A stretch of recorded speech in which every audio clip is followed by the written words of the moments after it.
4-bet 7 deuce. When you have 7 deuce, you need to be pretty crafty on which place you put it in, because then you can have bluffs in all these places, and you can really try to use 7 deuce when you are bluffing to win that bounty on the side.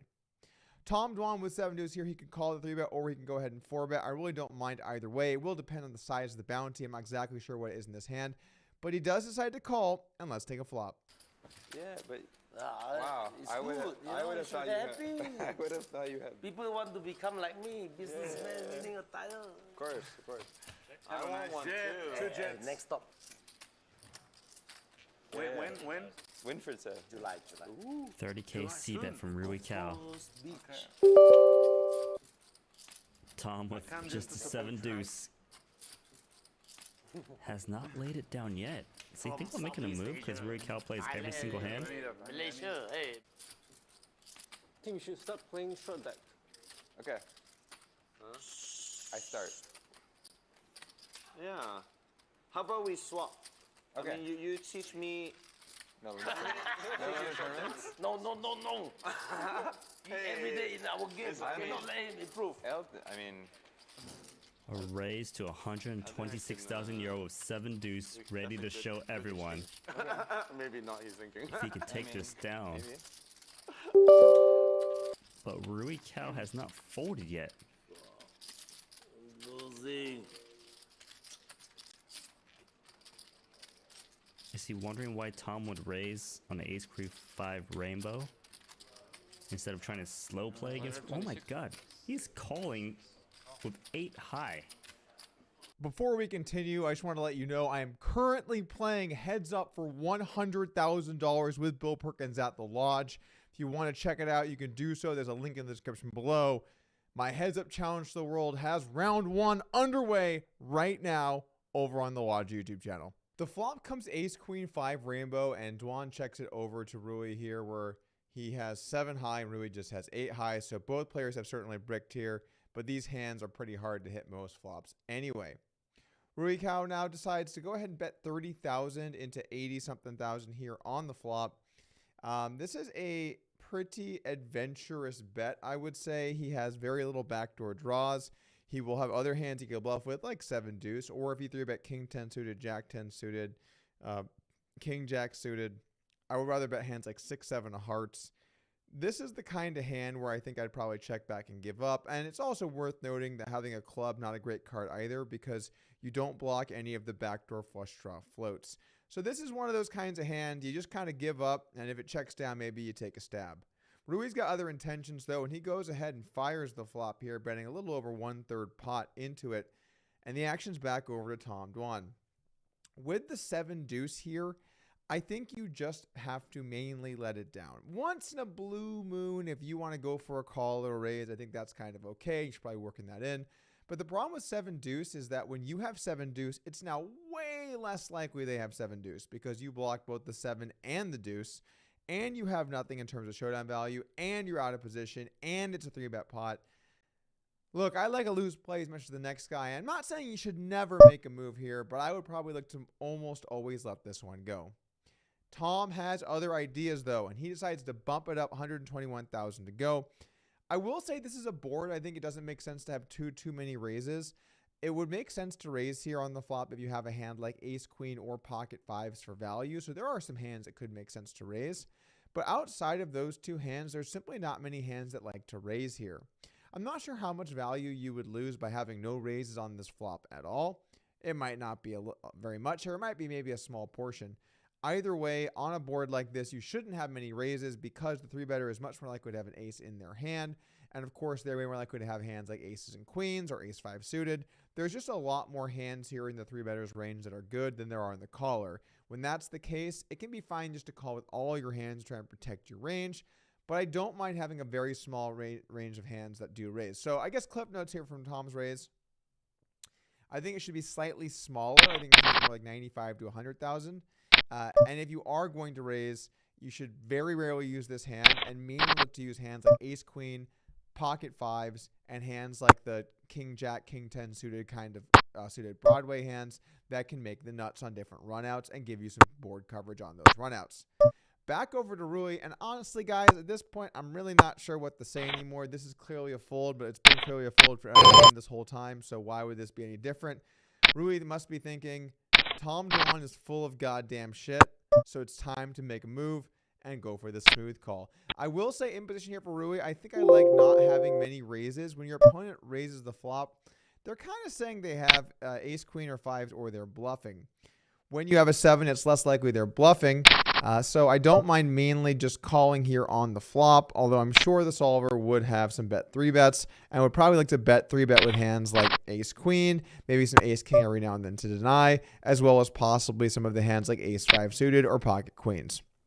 So Rui has other ideas. He's going to float. We're just fully playing street poker at this point, and let's take a turn that basically can't hit either of these guys. He doesn't have anything. Got deuce 7 this time. I don't understand. And the turn is an ace. We have to play 10. No flush draw. How much you want, Tony? Technically, it could be like deuce 7 versus deuce 7. Bon. 130. You have about 500. 400,000 behind. About A bit less than 400. Wait, 400? A little bit less is what you said. Can Tom find a bet Mm. with just 7 deuce on this board that is supposed to hit the 3 better? Better structure here. Oh, really drunk. Go to sleep.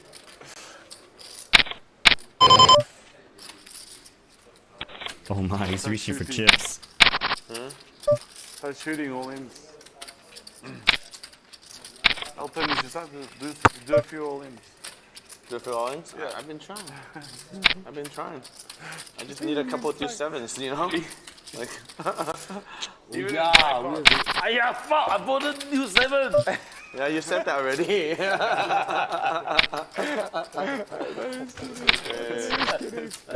It's actually okay not to play it. Under the It's gun. not that big a disadvantage. Yeah. Under the gun. Yeah. Yeah. That position Half you gotta pot play. bet. And Rui Cal calls him 8-7 high, thinking that Tom has got nothing. The turn comes in the ace pairing the board, which is a bit of an interesting card. Overall, it's better for Rui than it is for Tom because he has way more aces that would bet the flop.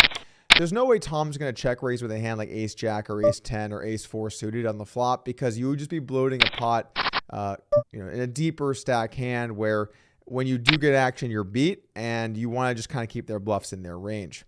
So this card definitely helps Rui's range more than Tom Dwan's, but Tom can still have ace queen and he can still have pocket 5s and he can still have some hands that want to bluff. If you're going to check raise and then barrel, it probably makes the most sense to barrel with hands that are like king jack of hearts, where you block not just ace king, but also ace jack suited, which might be a little more like a bet pre-flop. You also don't want to have a 7 or a deuce because, of course, you're playing the 7 deuce game. Maybe a hand like jack 10 of spades also makes some sense. There's a few bluffs that could maybe make sense every now and then, but typically speaking, this is a spot now where you're not going to continue with a lot of hands, but when you do, you're going to bet a geometric size and keep it very bluffy between your boats and your bluffs. Even though you have a lot of boats here, or at least some boats, you don't want to trap too much because when you check raise the flop, you're saying your hand is strong, and it doesn't really make sense to stop telling that story. If you have a hand like 5s, you definitely want to bet the turn and jam the river. If you have a hand like ace queen, I don't mind pumping the brakes. And if you have a hand like queen, you should value bet because it's a little more likely that they just have an ace. Anyway, Tom decides it's time to take this to Barrel Town because you're playing the 7 deuce game. And if you've come this far, you have to keep telling your story. He bets 160K here. I think this bet's a little bit too big. If Rui calls here, he's going to have 240 behind. So he's basically going to make this river bet smaller than the turn bet. I really think he should be betting more like 120, 130K here to keep that river bet a little more consistent with the size of the pot. Over to Rui, and now, he's got 8 high. I can't think of any worse hand he could possibly have. He blocks 7 deuce. But at this point, I'm thinking maybe Rui has some kind of read. Maybe he's deduced something about possibly the way Thompson looking at the cards or looking at the chips or the way he threw his chips in or the timing. there's something going on here that we don't know about now, because calling here is just simply not a thing, and every now and then that does happen on streams, as we know from last year, but it's just not a thing. You have to fold. You block the 7 deuce.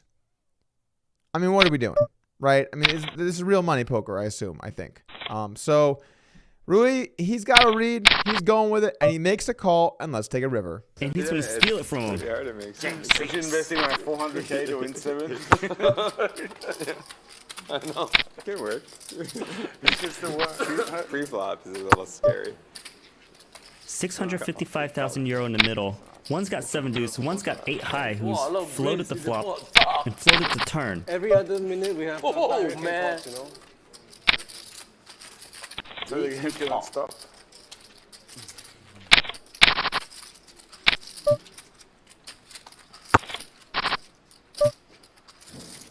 Now it's starting to get tense in here as they realize what's going on at the table. Can Tom fire one more time? He gives up. The river comes a king, with both players still having collectively a pair of 7s if you put all 4 of their cards together and start playing pot limit Omaha. What's important to look at here is the schedule for the Triton Poker High Rollers. It seems that they're going to be in North Cyprus from May 10th to the 25th, and then London from the 27th to the August 10th. So plenty of opportunities to play in games like this, where you're going to find some of the toughest competition in the world. When you're looking at an event like this, what's important is to check out the flight prices, because how much it costs to get there will make a significant impact. Will make a significant impact on your overall profitability, because when the straddle is 4,000 euros, it definitely matters that the first class flight might be 3,000 bucks. 3/4 the straddle. Every single dime counts. And then from there, we want to look at who's going to be in the lineup. It does appear to have poker players, so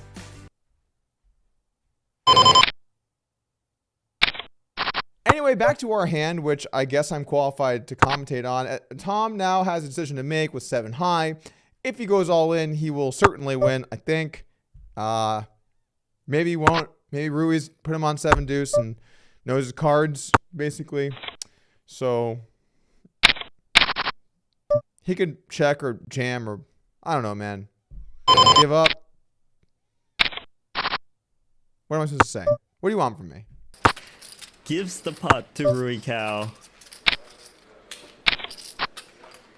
Double checks the cards.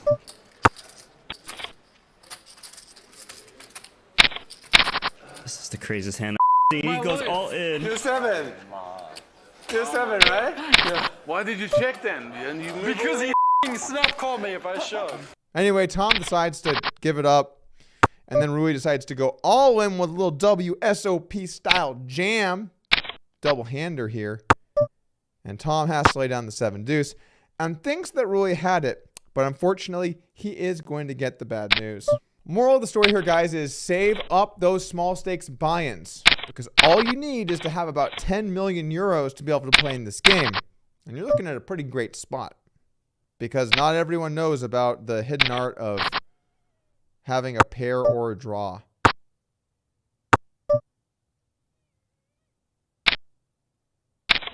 Poker, man. Poker is alive, and it is well.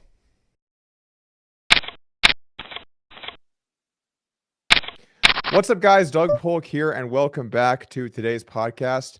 Today we are joined by someone that has not been in the public eye for some time, Garrett Adelstein. I always say Adelstein or Adelstein.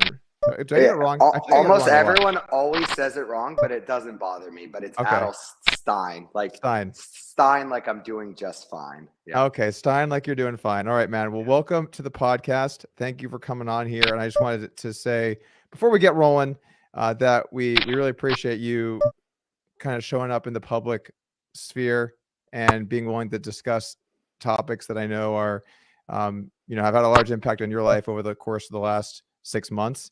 And you're very specific with when you choose to come forward and talk. You've always been like that, not just since this. That's always kind of been sort of the way that you do things. And I know that some time has passed here, and thank you for coming on the show. Yeah, for sure. I think when all of this happened, once I kind of had some time to reflect in the weeks after, I think I realized I was dealing with quite a lot of PTSD from the backlash, and it's made me kind of very shy to be in the public eye. And I'd be lying to you if I told you I wasn't very nervous about this. Yeah. I really kind of struggle with not being liked, or anyone sort of hurling criticism at me, including even strangers on the internet. So that's kind of mostly why I shied away. But I know this is important. So. Yeah, I mean, I personally can't imagine being in something on the internet, so I'd have to imagine what it's like. But it seems bad. Yeah, It seems like it could be bad. if you were like a public figure like me, man, you'd get it. But Okay. I appreciate you trying to find some empathy there. Goals. All right, so let's just start off with a couple things, just light topics before we get into the topics today. We're going to be talking about basically everything that I think people want to hear you say. But before we get into those topics, I want to just kind of start off here with, what was your inspiration for deciding to come forward and want to actually do a conversation and have a podcast about this stuff? Because, like I kind of said earlier, obviously you pick your words very carefully. You kind of choose your appearances, and it's been, I think, something like half a year now since the whole thing, the 8-7 Jack 4 thing happened. So why now? Like, why is now the time to come forward and speak? Yeah, I don't totally know. I wish I could tell you there was some master plan to these sort of things, but the reality is like over the last 6 months, like, again, I was like sort of too phobic to speak out. I didn't want to deal with the inevitable backlash by some percentage of people. But if I have to pick like one reason, yeah, admittedly, Airball's interview with you really struck a nerve with me. As you know, Doug, your platform is extremely powerful. And it's one thing if he goes on, minor podcasts and mumbles here or there. It's another thing entirely for him to come on the biggest podcast in poker by far and just spew like a series of lies, half-truths, exaggerations, etc. throughout. I don't think that's right. I don't think that someone who's been in the same room with me just a few times has the right to sort of speak on who I am as a person, how I conduct my business, etc. And I think at a certain point, the time comes where you have to be able to speak your own truth on, who you are as a person, but namely, and what we're talking more specifically, sort of how I conduct, my business.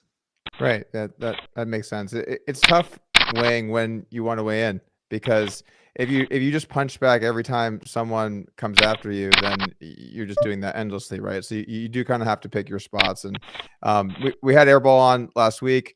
It was definitely an aggressive interview. He went after a few different people, and the thing is, when you see that, it does make you want to step up and say something to kind of defend yourself. So yeah, for sure. I think that the point you're making there is like an important one. There's so many different people that have so many people that have never even met me, who like, it seemed like dedicated their lives on social media or whatever to talking about who I was. And, it's a tricky spot, because if I respond to that, I'm just like increasing their exposure 100x, and the vast majority of the time, these people, like, that's like exactly what they want. They may not even believe or care about what they're saying about me. They really just like want exposure, and I think that really kind of hits at the heart of Nick Airball and sort of how he's conducted himself, like as it relates to me from like the get-go, from the very beginning. My first interaction meeting this guy was just like, him coming up to me, like talking about what a huge fan he was, etc. Then we play in a game together. He gets in at the end, and he just immediately resorts to the same tactic he used in the few appearances we had together, where he just literally talks shit to me the whole time. And like, I know what he's doing in the moment. I know he's desperately just like trying to build a name for himself, desperately trying to figure out how to get a seat in a future game. But like, I mean, where's the line? Where's the line? Like when you're just sitting there talking shit to someone, I just didn't appreciate that, and then, to take it a step further, then, he goes on, one of Joey's, I think, Twitch streams or something like that. And he's just sitting there talking shit about me. This guy I've never, like, I barely know, played a couple of times with him, like, about how he's like when he's finished with me, like I'm gonna be homeless. Like he doesn't want my wife and I to like have a house. Like it's just really intense stuff, man. And like I know the politics of high stakes live poker is cutthroat. You know, I'm in there. But man, that's just some shit like I never have, you know, never would do. And it's been saddening to me to see like to see that reception. I think especially like since your interview, it's sad to see that we have like a guy who just shows up out of nowhere. Like nobody knows where he comes from. All of a sudden he just has like this infinite amount of money, you know, saying like, this is all my money. I'll challenge anyone to heads up. Like you have to play with all your own money. And then just like spewing a bunch of bullshit about me and my life, you know, for an hour and a half straight. It's just, you know, it's complicated, Doug, because I really don't want most of what we discussed today to be about airball. I really want to be above that. I really don't want to roll in the mud with this piece of shit, you know? But also at the same time, I think at least some time needs to sort of be given to clarifying, you know, like just many of the untruths he spoke of me. Yeah, I think also when someone really goes after you, then in that sort of way, defending yourself, it makes sense to do both strategically and just sort of just morally, you know, to defend yourself. So we're going to do a Nick Airball segment, but I have this planned out a little bit differently. I want to kind of do this a little chronologically, if you will. Sure. We got a couple of things to go through first. So it's your show, man. Let's do it. All right, let's do it. I think let's actually just briefly, last half a year or so, you've not been playing poker. I know you're very close to becoming a father as well. I hope everything's going well with that, by the way. How many weeks out are you at this point? Yeah, everything's been great. You know, my wife had a really rough first trimester, and so we were pretty nervous about if this was going to go on for 40 weeks, but she's just been in cruise control. So she's almost at 38 weeks now. Mom and baby are both super happy, and it's just it's been a very rewarding time. Dude, it's insane being in there, by the way. Like, it's insane. You're in there and you're just like moral support, right? Because what are you going to do? Like, she's the star, and then you just like, you're grabbing a leg and you're just like, I'm here for the team. Like, let's, and then one moment, you know, next moment you're a dad. Is crazy. It's honestly, it's real. It's like you're not even there. Dude, I can't wait. And like, you know, like everything, like my wife and I both very much live by like the philosophy of doing the work, you know, and so she's terrified of childbirth, honestly, but like, you know, I was like, let's just do the work. And so we've gone through 2 different, very comprehensive birthing classes. And so the point is like, I'm excited. You got your peanut ball. We got it. We got the nice. All right. Nice. We got the massage techniques, like okay, all of it. But like, my point is like, once we head to the hospital, like I know it's go time. And although I'm doing 1% of the job, like, I definitely want to do everything I can to make sure I kill it with that 1%, you know? Awesome. Well, I hope everything goes well, and you're on the home stretch there. So enjoy the moments, but let's change gears pretty significantly here. Are you sure? We should keep talking about that. Do you want to keep talking about? Hey, I mean, we got some time. What do you want? It might be a little easier for me, but no, carry on. By all means, no. But so when we first talked about potentially doing this interview, it became very clear that we were going to have to talk about what happened on the Hustler with the Jack forehand. I think that just needs to sort of have a wrap up, at least with your perspective, because we've seen Robbie's perspective. Obviously, she's been out at the public eye, I would say the whole time, more or less. Hustler concluded their investigation found no wrongdoing, but we didn't really get kind of your side of what happened. And there were a couple questions here specifically that I want to ask you that I think people on the show would feel like if I didn't, that this wasn't, you know, I need to ask these questions essentially. But the first here is, so what are your final thoughts? Do you think that Robbie cheated you in this hand or not? I don't think anyone really cares about that, do they? I think they might. I think they might, Garrett. I think that there are at least a couple guys in the chat. I'm just messing around. Yeah, I mean, obviously, like I haven't, you know, spoken of this. Again, you know, no matter what I say, like there's going to just be a ton of backlash, you know, to answering this question. But yeah, it's obviously time to do that. But yeah, I mean, in essence, I stand completely by the statement I made on 2+2. I think it's extremely likely that I was cheated in that poker hand. You know, simple as that. And I think everything that came out in the days and weeks thereafter, all of the many sort of coincidences, they've only sort of further solidified that belief.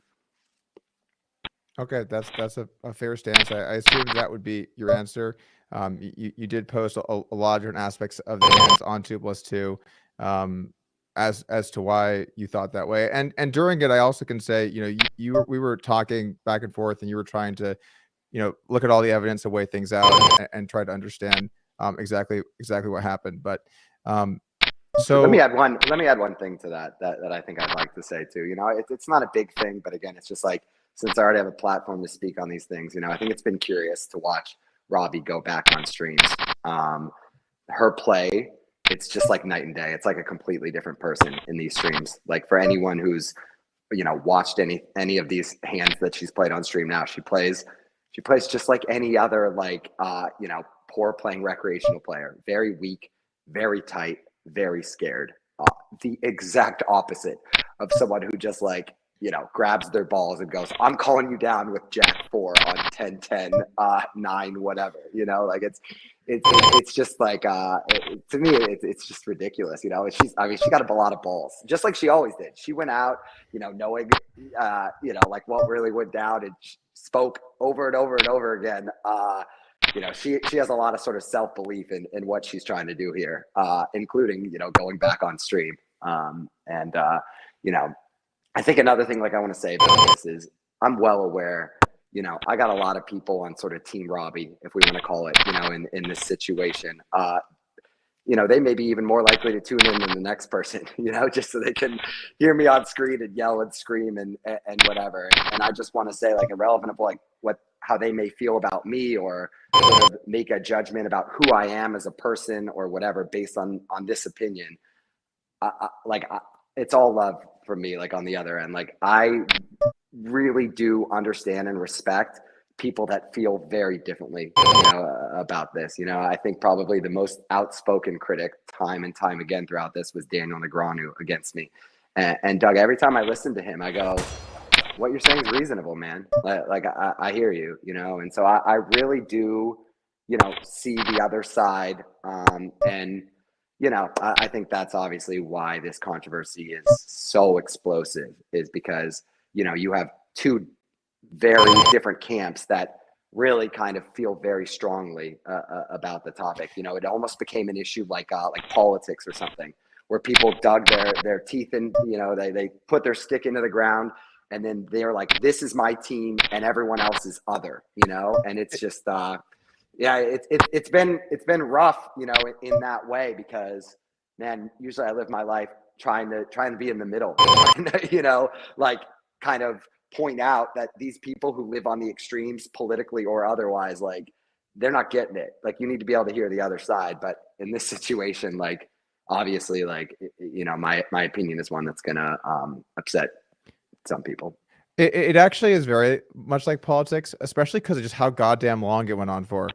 Like, the first couple of days, you're like, all right, yes and no. And then there were some people in the middle. But then by week 4, it was still just everywhere all the time. And there were updates, and it was a saga, and some people were doing YouTube videos about it. I don't know who those people were at all, personally. Yeah. But there was all these updates, right? And so people had to, if you were neutral, you eventually ended up in one camp or the other. What do you think that essentially, basically, now with where we are today, what's the path forward look like in terms of how we approach the Robbie situation, right? Because, and I've said this publicly as well, I still think it is more likely that she cheated.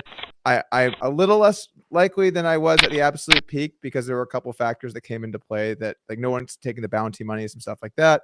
I still lean that she cheated.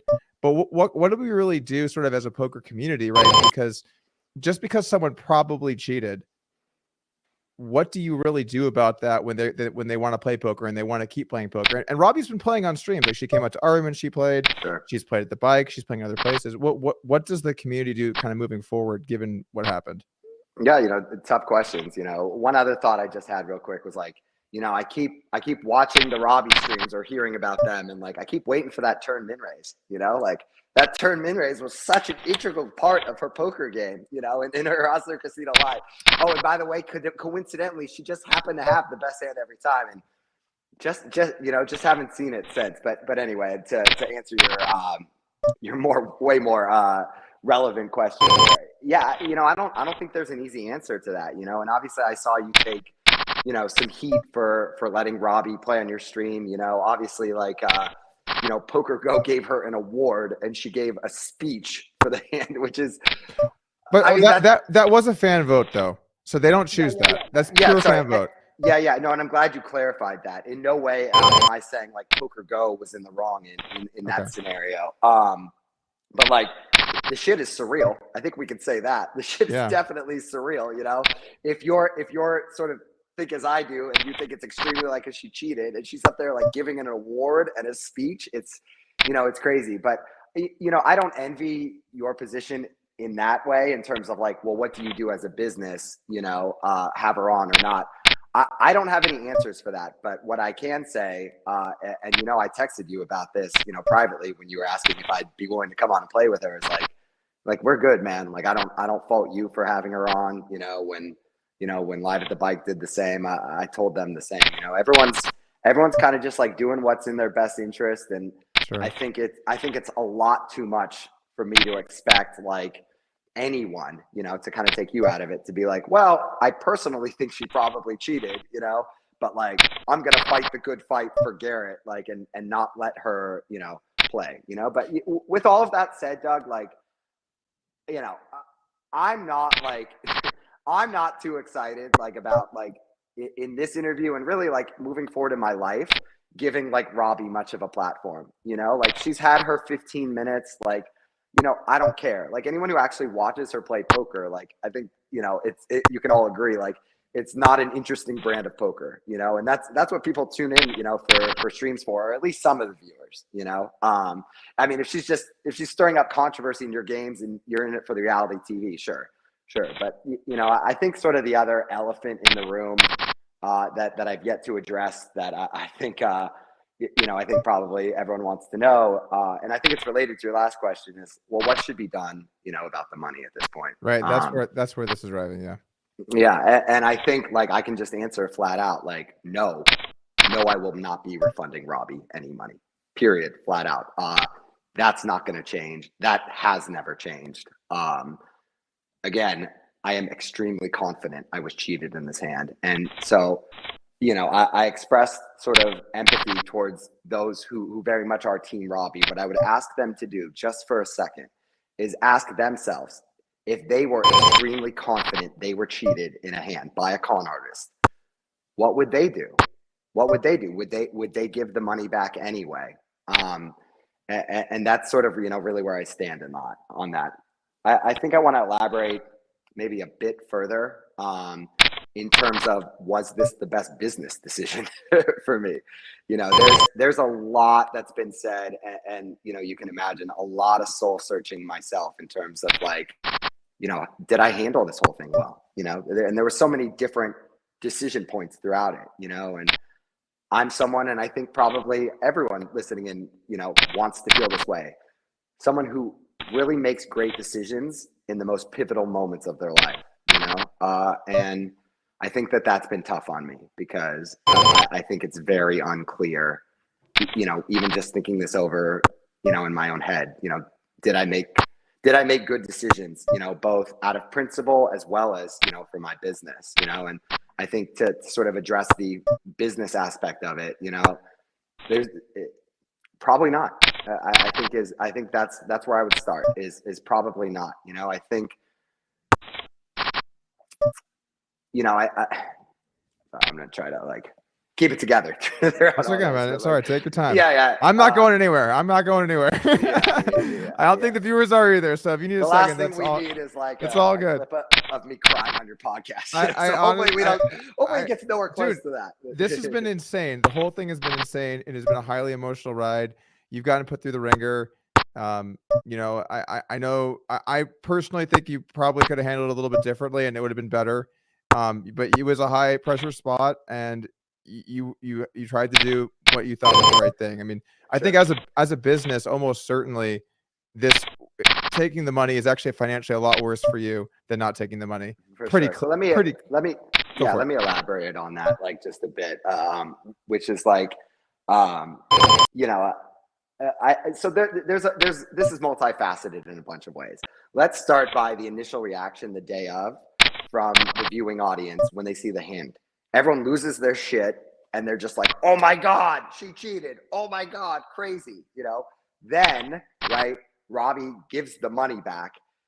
Rip loses his mind, right? And then the narrative amongst some percentage of people totally shifted, you know, to all sorts of fucked up stuff, you know, like rich white male steals money from poor innocent like girl, you know, like and and in the hours and days, you know, thereafter, um you know, I didn't do anything to sort of change their mind, you know, and you know, so I think the next question is, well, what could have been done? What do you do? You know, and you know, one thing that's been brought up to me, like every sort of option, a million times is sort of you know the process of arbitration. Give it to some neutral third party that you know both me and Team Robbie or whatever can agree upon, and let them decide. You know, and you know, I think in retrospect that would have been the better business decision at the time. But again, like my mindset is like, why would I do that? Like, why would I do that when like I'm extremely confident I was cheated in this poker hand? But to be clear, that would have almost certainly been the better business decision. Now, how do I feel about that out of principle? Not great, you know, not great, as I said. And I think just to add one more sort of, I guess, point to this, you know, I've heard a lot of people on the internet just be like, you know, oh, like Garrett could have made another million or 10 million or whatever numbers people pull out of their head, like in the last 6 months, if he just would have did that. Like that really misses the point. Like that really misses the point, both out of principle, but also kind of where I'm at in my life, you know, Yeah. and where I'm at in my life is, I think very often, regularly about just leaving the game, always, well before Jack 4, you know? Yeah. And so this idea that like, I'm just sitting at home, like sadly crying myself to sleep because like I'm not playing in HCL games. I mean, I wouldn't even know where to start with like how far off the mark that is, you know? And, you know, even if I do come back to playing some poker, like, you know, my relationship with the game is such that, you know, I'm very, I guess, unsure in terms of what that frequency would look like, but pretty likely it would be certainly less than I was playing before. Good. So I also feel like, just to talk about the arbitration thing for a second, I feel like Sure. if you had just picked a few people and you said, look, every ounce of me thinks she cheated. I know she cheated, but the optics of me deciding / the responsibility of that, like I just Yeah. don't want that on me. So Yeah. I'm letting you know, and I'm willing to talk about why, but I believe she, and you just gave to a panel of like 3 people and Yeah. said, you guys figure it out. I will abide by the ruling. I don't want to be responsible here. And then I think you wouldn't have been the target like this, because Yeah. I do think that because it is very likely that you were cheated, you tried to do what was principled, which was you view a cheater has your money, right? And we don't know that for sure. There's a lot of pitfalls here I'm trying to avoid. But basically, you were trying to do what you believed was to be the right thing. But you took on so much responsibility there, and it really kind of made you a target, and it made you sort of the person against her, right? Whereas you could have just sort of been like the guy it happened to. You became like the enemy of her in a way. At least that's the way it seemed like it played out. I agree with all of that. You know, I think this kind of just, you know, learning how to add to that is just going back to what I said before. It's like, you know, you want to make great decisions in really important moments in your life, and you know, I'm definitely, you know, I guess like open to the idea that, you know, I didn't do that, and that sucks, man. That shit hurts. Yeah, it's tough, but I think it's good that you see that, and you know, there's always room to learn in life. And I was cheated one time. I remember being so upset about it, and when you realize it happened, and it's difficult to kind of see clearly. But Yeah, I think that's all. I think just like that. I just want to say one other thing. Like it's just hot. You know, it's just hot. I'm just kind of like, I don't know. Like I know, like I'm not really going to be converting anyone here in this interview. Again, like everyone's picked their side, and you know that's where they're going to live forever. But it's hard, man. It's hard when just every bone in your body deeply believes in something, and then to just give that level of money to someone who, despite what they say, almost certainly needs the money. And every single thing about them and their life and their story is somewhere between wildly fabricated and untrue. It's really hard to you know, give a third party that. You know, it's really hard not to be worried about collusion and those people being paid off to make certain decisions. And you know, I wish I could say honestly, like, oh, arbitration's an easy answer, but you know, I don't want to get into that, like, you know, any much more. But like that resolution also did have issues. But like, let me just state very clearly, like, if my goal was just to make the best business decision between what I did and arbitration, what would have been the better choice? I think there's no way I could say anything but arbitration.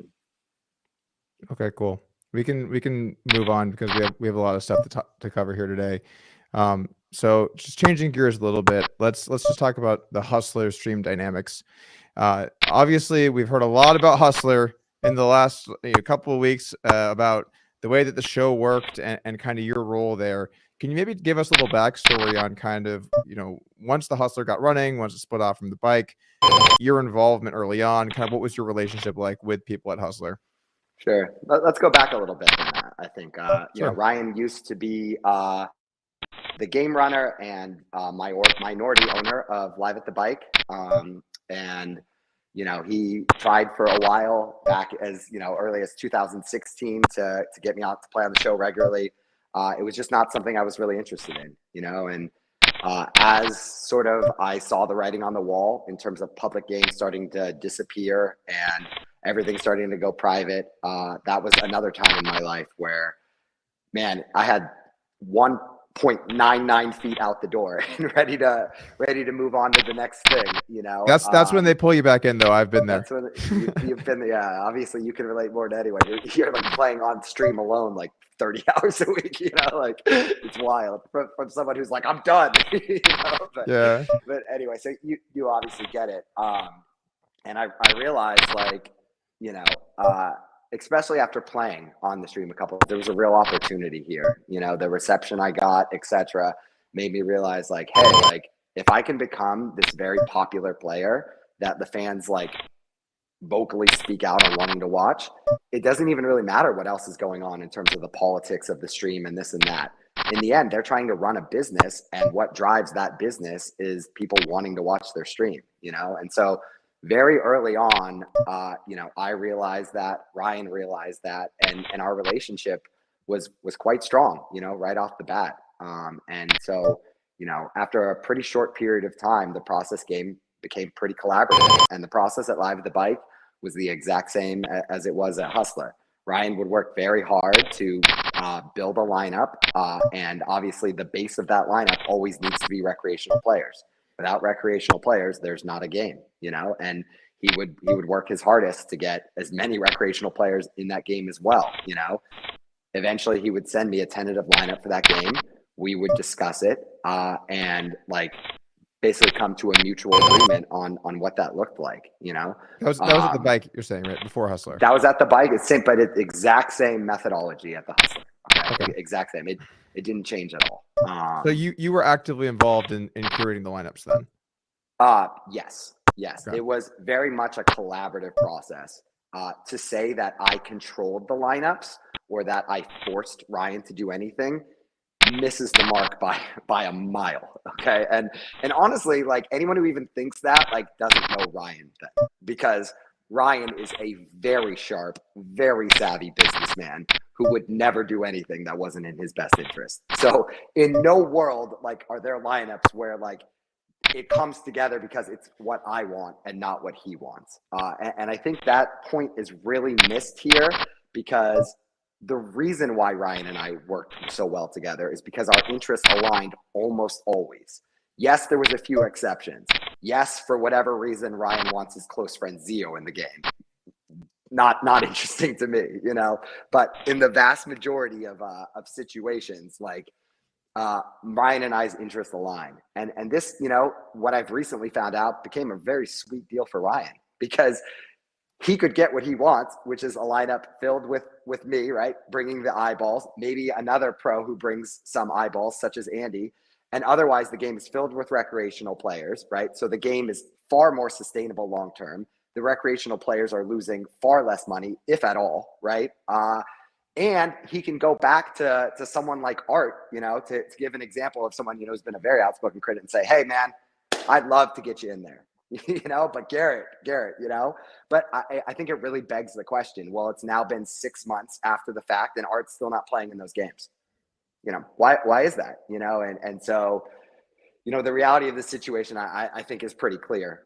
Ryan and I were both doing what was best for our individual businesses, which, you know, those interests aligned. And, you know, in the meantime, you know, without me realizing it, he was throwing me under the bus, you know, to everyone. Because this, honestly, Doug, is like almost entirely news to me, you know, in terms of, you know, basically realizing like all of these conversations that, you know, he was having, you know, in the shadows, sort of shitting on me, you know.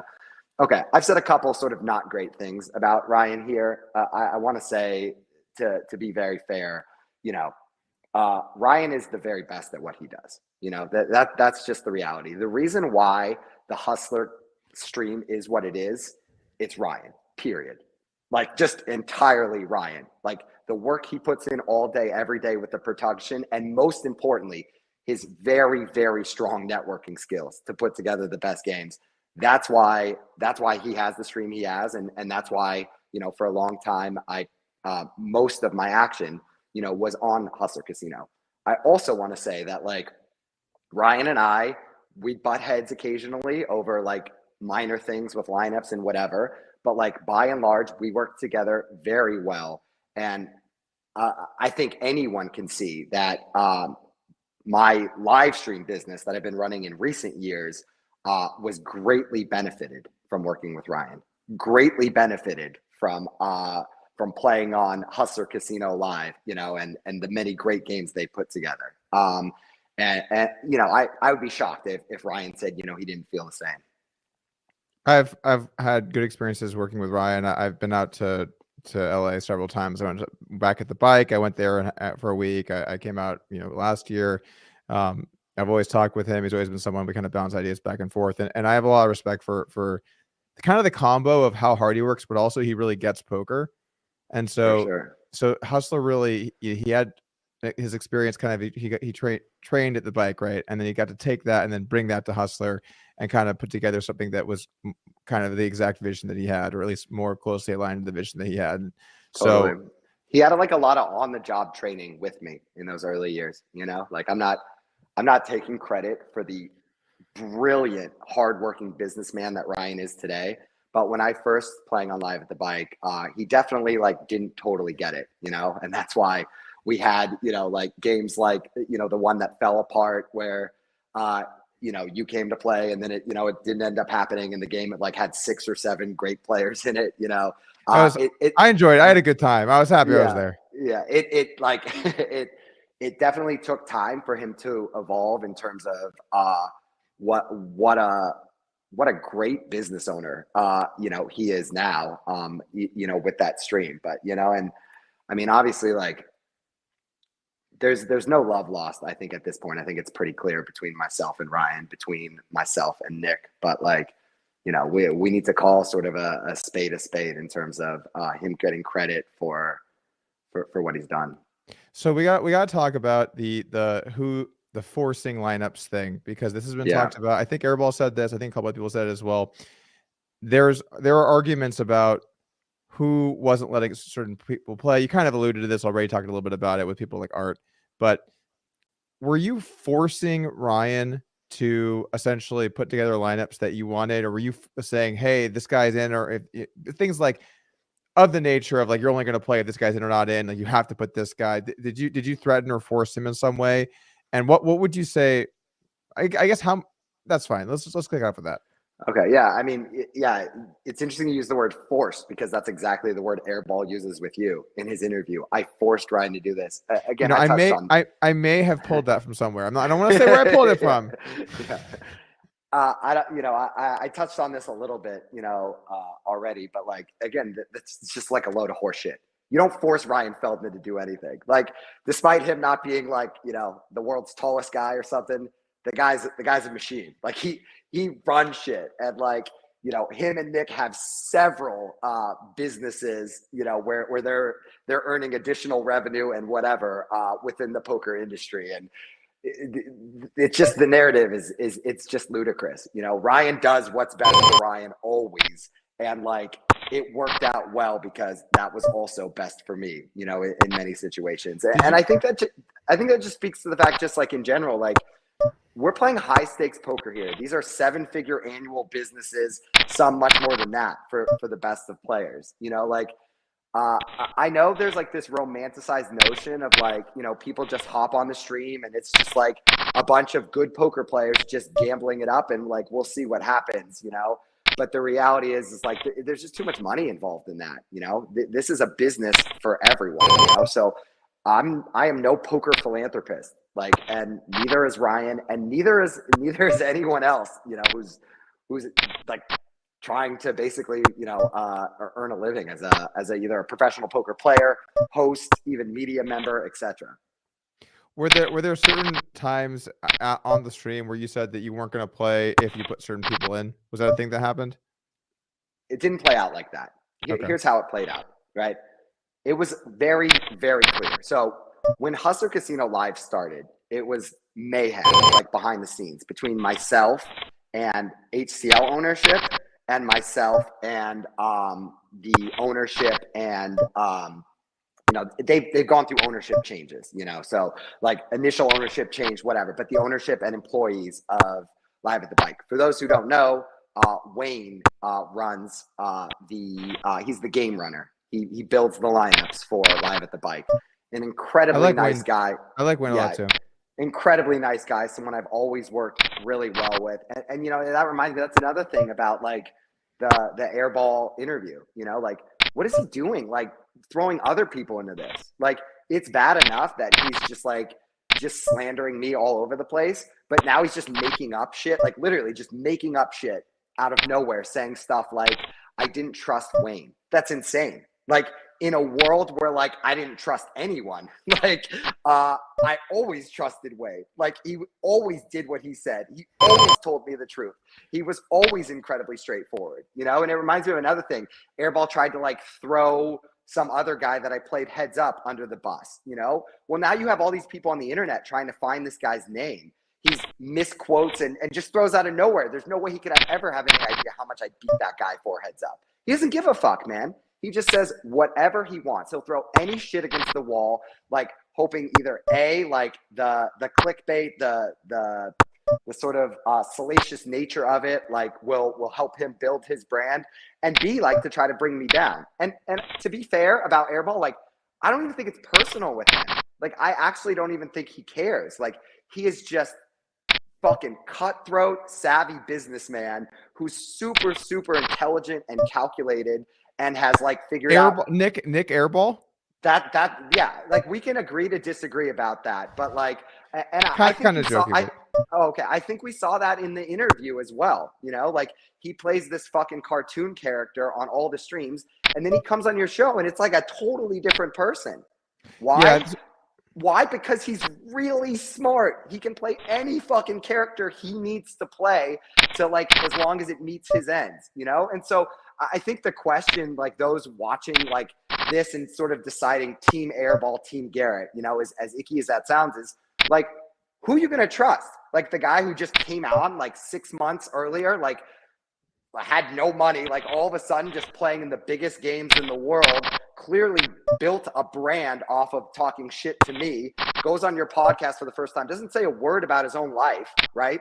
Instead just talks about me for 90 minutes straight. Could you imagine? Like, this is the first major podcast he did. Like, and I know I'm going on a rant here. I'll finish here in a second. But it's like, say something about yourself. Say something about like your own life. Like, I'm flattered, bro. Like, I'm flattered. I live like in your head rent free all day long, you know? But like, I don't know. At a certain point, it's like he has an audience now. Like, he's so smart that he went from like not being able to get on the show just months ago to now being one of the stars, you know? Like, this guy's brilliant to be able to do that. You know, I don't know why he continues to feel like he needs to make up shit again about me to try to continue to build that brand, you know? And I was going to say, he's been around a few months. Like, my career's been extremely public for 20 years. And for the last 6 years, especially, there's no more public poker player, you know? Right. Like, he wants to throw all this stuff like about me, like whatever. Like, I'm literally like thousands of hours on stream.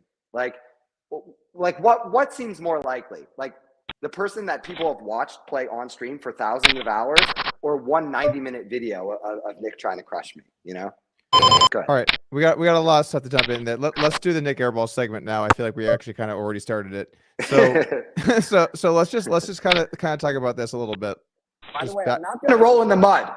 Yeah, I haven't done any of that at all, right? Sure, bud. Sure. It's all right. tough, man. It's so hard. I was gonna. I had some ahead. HCL stuff prepared, but let's just focus on the airball. No. Why don't we go? We're gonna get back to it. it. We're gonna get back to. I'll get us back, but we have a flow going. So let's just start off with your history with Nick Airball, because what's the backstory that led up to this point before we go into the specific things where he said this or that?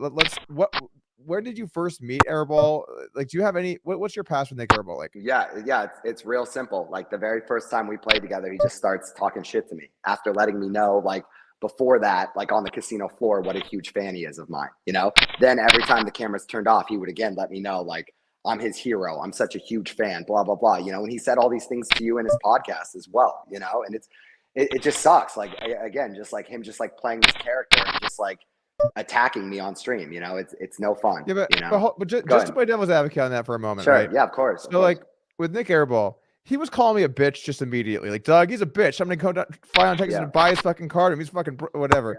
And when I saw that, I was like, oh, I see what we're doing. And so I was like, yeah, I'm a bitch. Come fucking get some, dude. Right here, you know. And then like he shows, and because like he's doing a bit, like it's not like that's like who he really is, right? It's and you said he's brilliant, and I'm not trying to say he's not a smart guy, but he's definitely a showman. He understands the way that good TV is created, and he creates a persona that's he's playing the heel, right? He's playing like, I'm the bad guy, like I'm gonna fuck you up, like I'm gonna just stack you and laugh in your face, like. And it's actually, I think it's good to have people that are doing that kind of stuff in poker, because we have so many robots now, Garrett. We got so many guys that show up, of course, and they're just no personality at all. To have that is good.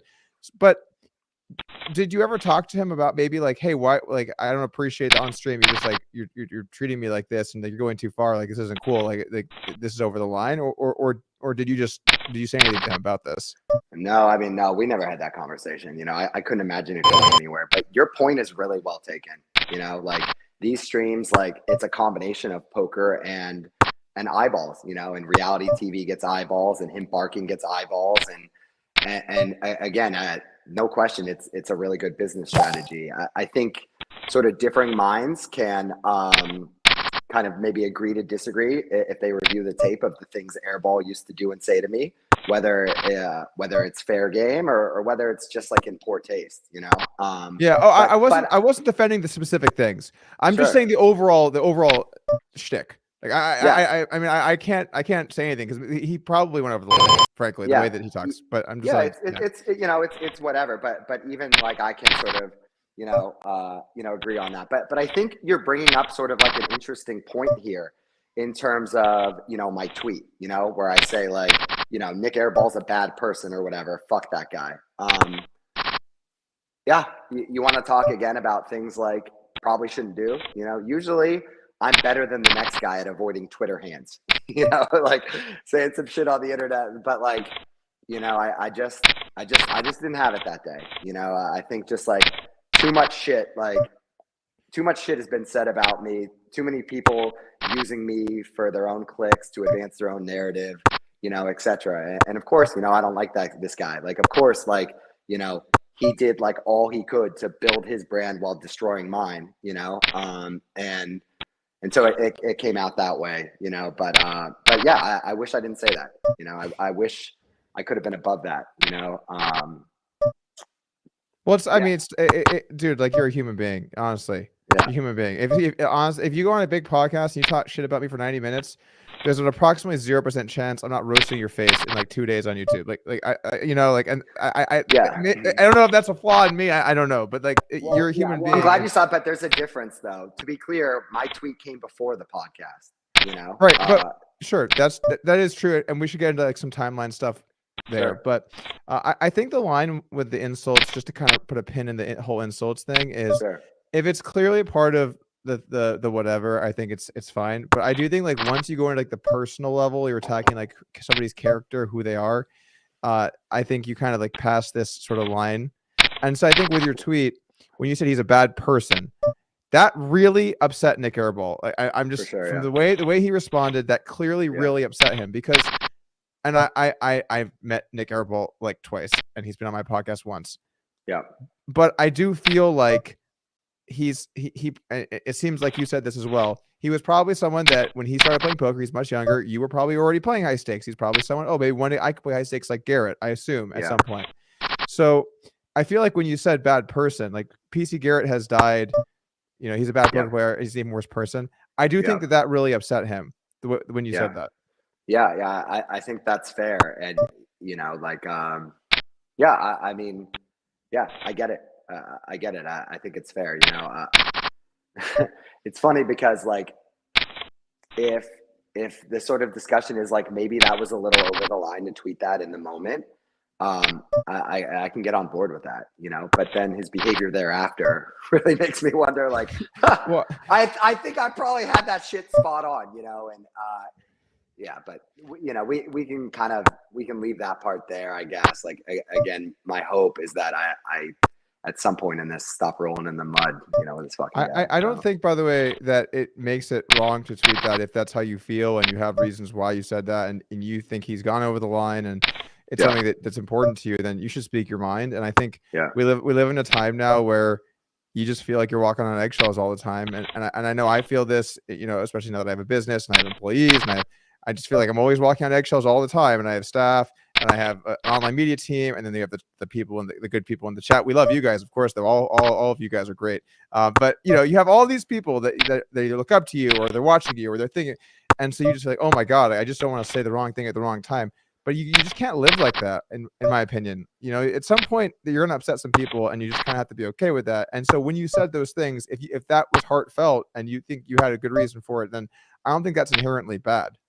Yeah, I hear that. It makes a lot of sense. I think I like kind of just want to counter that, and like, I just don't want to be causing harm, to people in my life. Like, not like people in my life, but like to anyone. Like if I have like a great reason, to be sort of hurting someone's business or whatever, like, like so be it. But I just don't, like, of course I fucking hate that guy. Of course I hated him when I tweeted that, but like, I don't think, I don't think that's enough. I really don't sort of want to cause harm, just like, there's so many different people I know that are so nervous about this interview and all the different things I can say about them.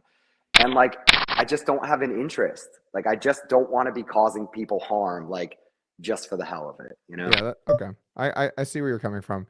Let's talk about maybe some of the specific things that Nick Airball said in that interview. Sure. He seemed to think pretty precisely. He knew where you made your money and how much money and in which games. Right. Yeah. What was there? How true were those things he said? I mean, there's a couple of different things. There's a couple of different games he mentioned. Sure. I think, almost everything during that long rant is just like complete and utter horseshit too. I mean, it doesn't even advance his cause. That's what's crazy about it. But again, like I already pointed out, like him just making up a number about how much I beat, like, someone in a heads up match. Like, he's wrong. He has no idea. Like, it's fucking ridiculous. He mentioned like there was a game that like Rick Solomon and JRB played every time that I was kicked out of. Completely made up. Like, literally, like not one ounce of truth. Did the game was made up, or the? So let me clarify. That was a game that ran almost weekly for about 2 years. It was built around one specific player. Rick Solomon played a few times. JRB played a few times. at least 90% of the time, neither of them were even in the lineup. Okay. I always had a seat in that game because the guy who the game ran around, he decided who played. Him and I got along well. I always had a seat in the game. It's just that simple. I never was kicked out of the game. Rick or JRB had no say in the lineup of that game. They were guests a few times.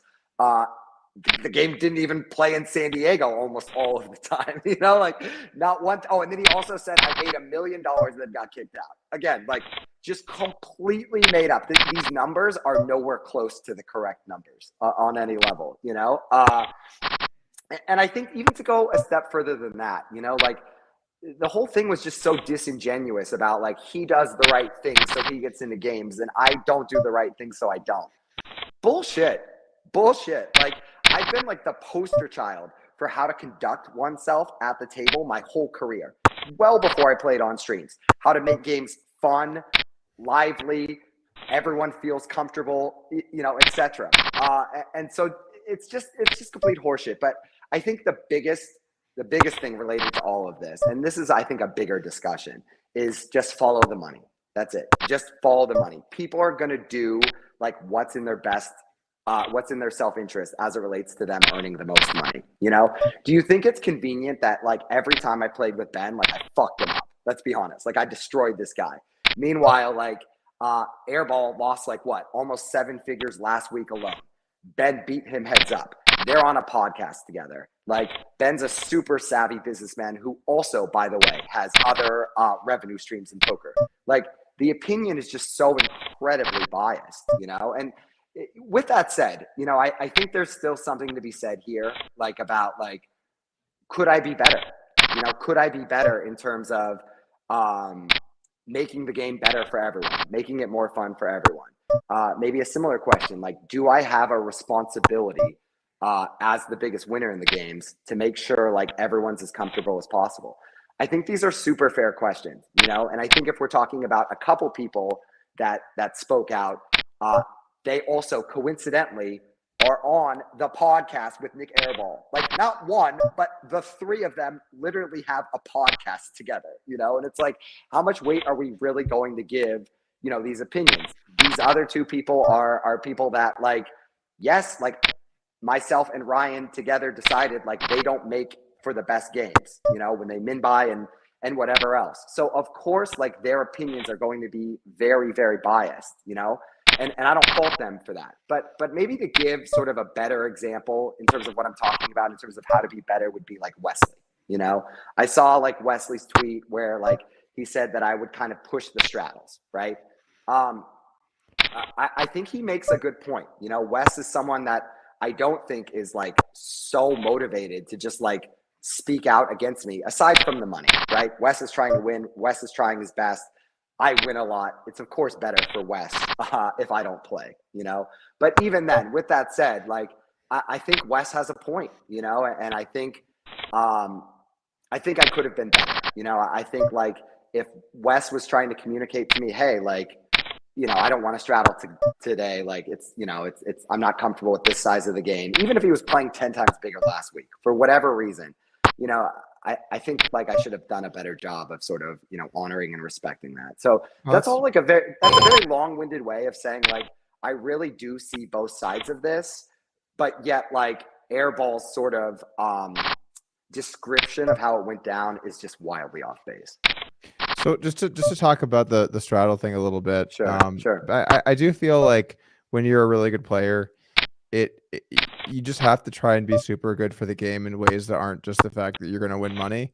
And that means just being really liberal with straddles, make the game fun. Obviously don't tank, although you don't really have an issue with that. So I'm not trying to say that that's related to you in some capacity, but things like that, talk with people. Right. I think when you're a really good player, you do have a responsibility to be good to the game and for the game. And it's good in the long run for you too. You're going to get to play more, but also like, you know, you put the straddle on a bunch, it's like it's going to work out for you, man, you know, because you're going to be a good player in the game. Like it's going to in the long run. I don't really want to get too deep into the straddle thing, but I for some reason straddles just come up all over the place. Straddles are a hot topic, hot button issue at the Hustler Casino Live. I don't know exactly what the dynamic is with all of the straddles, but it does seem like that pops up a lot. Yeah, yeah, I agree. I think in the end, like, all professionals are kind of gonna, do like what's in their best business interest, like at the table, but I think you can really kind of kill two birds with one stone by basically like making sure everyone feels comfortable. That's probably like they're gonna feel better about it, and it's probably better for your business overall. And although like I'd like to say like I always see the forest through the trees when it comes to these sort of discussions, and I do think it's been one of the many strong parts about my sort of business, if you will. Like handling these things well is all part of it.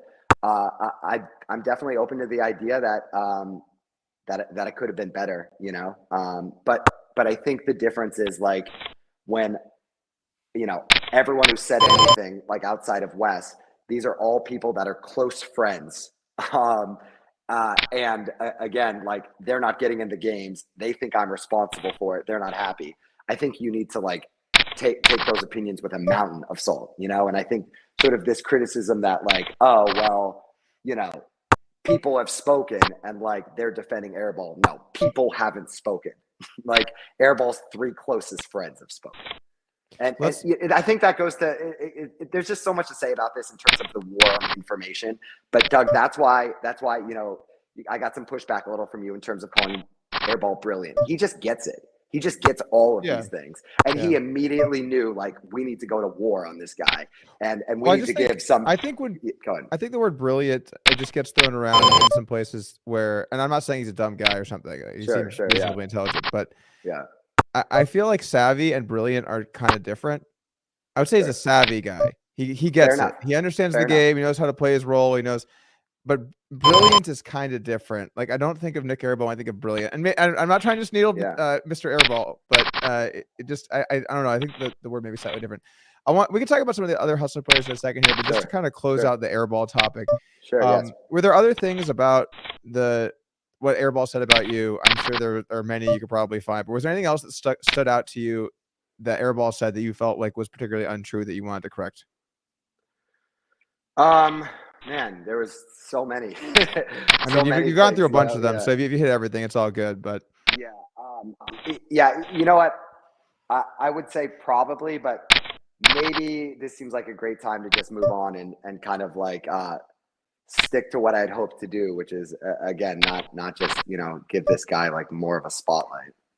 Well, I think we're past that though. I think we're in the what do we do now? Because I think if we're not going to give him a spotlight, we probably should just cut this, redo the first 60 minutes, and I guess I would say the entire spotlight. I think is what I'm trying to say. Okay, that's fair enough. All right, I guess like just one more thing about the other people though at Hustler, because I think that the main people that you saw talk to defend Airball. I mean, he did have a chunk of people that stuck up for him. Brown Bala, Lynn, Wesley. By the way, the first two, the all of those people minus Wesley are all of the people that were on the podcast. Was it four people or was it three? I forget. Yeah, it was four. Ben also was on their first podcast. Maybe he's not going to be recurring, but yeah, go ahead. So you think that's just like basically their group of friends, more or less? Yeah, absolutely. And like I very purposely, like in my life, like no one who plays on these streams, like. None of these are people that I hang out with, in my outside life. And poker's tough. I think it's always been really hard for me to be close with poker players for a whole bunch of reasons that are maybe outside the scope of this discussion. But man, it sure comes in handy, when you're someone like Airball and you're in a situation like this, and we can sort of get to, since you already mentioned them by name, Lynn and Ashawn later, in terms of why they may have, distaste for me as it relates to lineup construction, but if we haven't made that clear already, when they're not getting in the games and they believe that I'm the one responsible for that, that shit really hurts. I know, because I've been in that spot a million times myself, and it's really hard not to take that personally, really hard, and so. Even if it's more just subconscious on their end, like I'm sure that like, me playing a role in that really hurt them. It certainly really hurts their businesses. And so, if they don't like me, I get that. That's fine. I wouldn't really expect them to say anything but. basically. Yeah, it's tough in poker to be a really good winning player and making a lot of friends in games. It's tough to do that. Just in general. Dude, like we'll go back to this probably several more times, but in the end, you just like have to follow the money. And like when you win a lot, it's really, really hard to have to make friends, not have friends, to make friends. Like there's just like no way when like I think like what I just said is like misstated. I kind of want to like repeat that. Like I've already kind of discussed like Lynn and Ashawn in terms of like why they're not going to like me, but you know the same point goes for Nick and Ryan. You know, like it got to a certain point with them where I'm winning so much money in the games, like they're making money from the same exact player pool. You know, whether it's the streams during, whether it's the streams after, whether it's their additional revenue streams that, you know, I don't need to like throw them under the bus for, whatever. Like me winning a bunch, like hurts their bottom line. And so they always needed to balance that out, you know, between, okay, well, he wins a lot, but he also like brings a lot of viewers to the show. How do we manage it? How do we handle this? You know? And I think it just got to a point where they just made a business decision, you know, and they said, actually, like, you know, like, I don't think this is worth it anymore. And, you know, Garrett helped us build our business, build our brand. And now it's huge. Let's be honest. HCL is huge. And so I don't think they need me anymore. And I really can't fault them for that. Like, you know, as a business decision in terms of like, you know, loyalty or whatever, you know, that's sort of like a different discussion. But I will certainly say if we're just looking at this sort of objectively, you know, as all sort of businessmen acting in self-interest, I can't fault them for that. Yeah, and you want to balance making sure that you have people on your show that people go to see, even if they're professional players, with trying to have good games.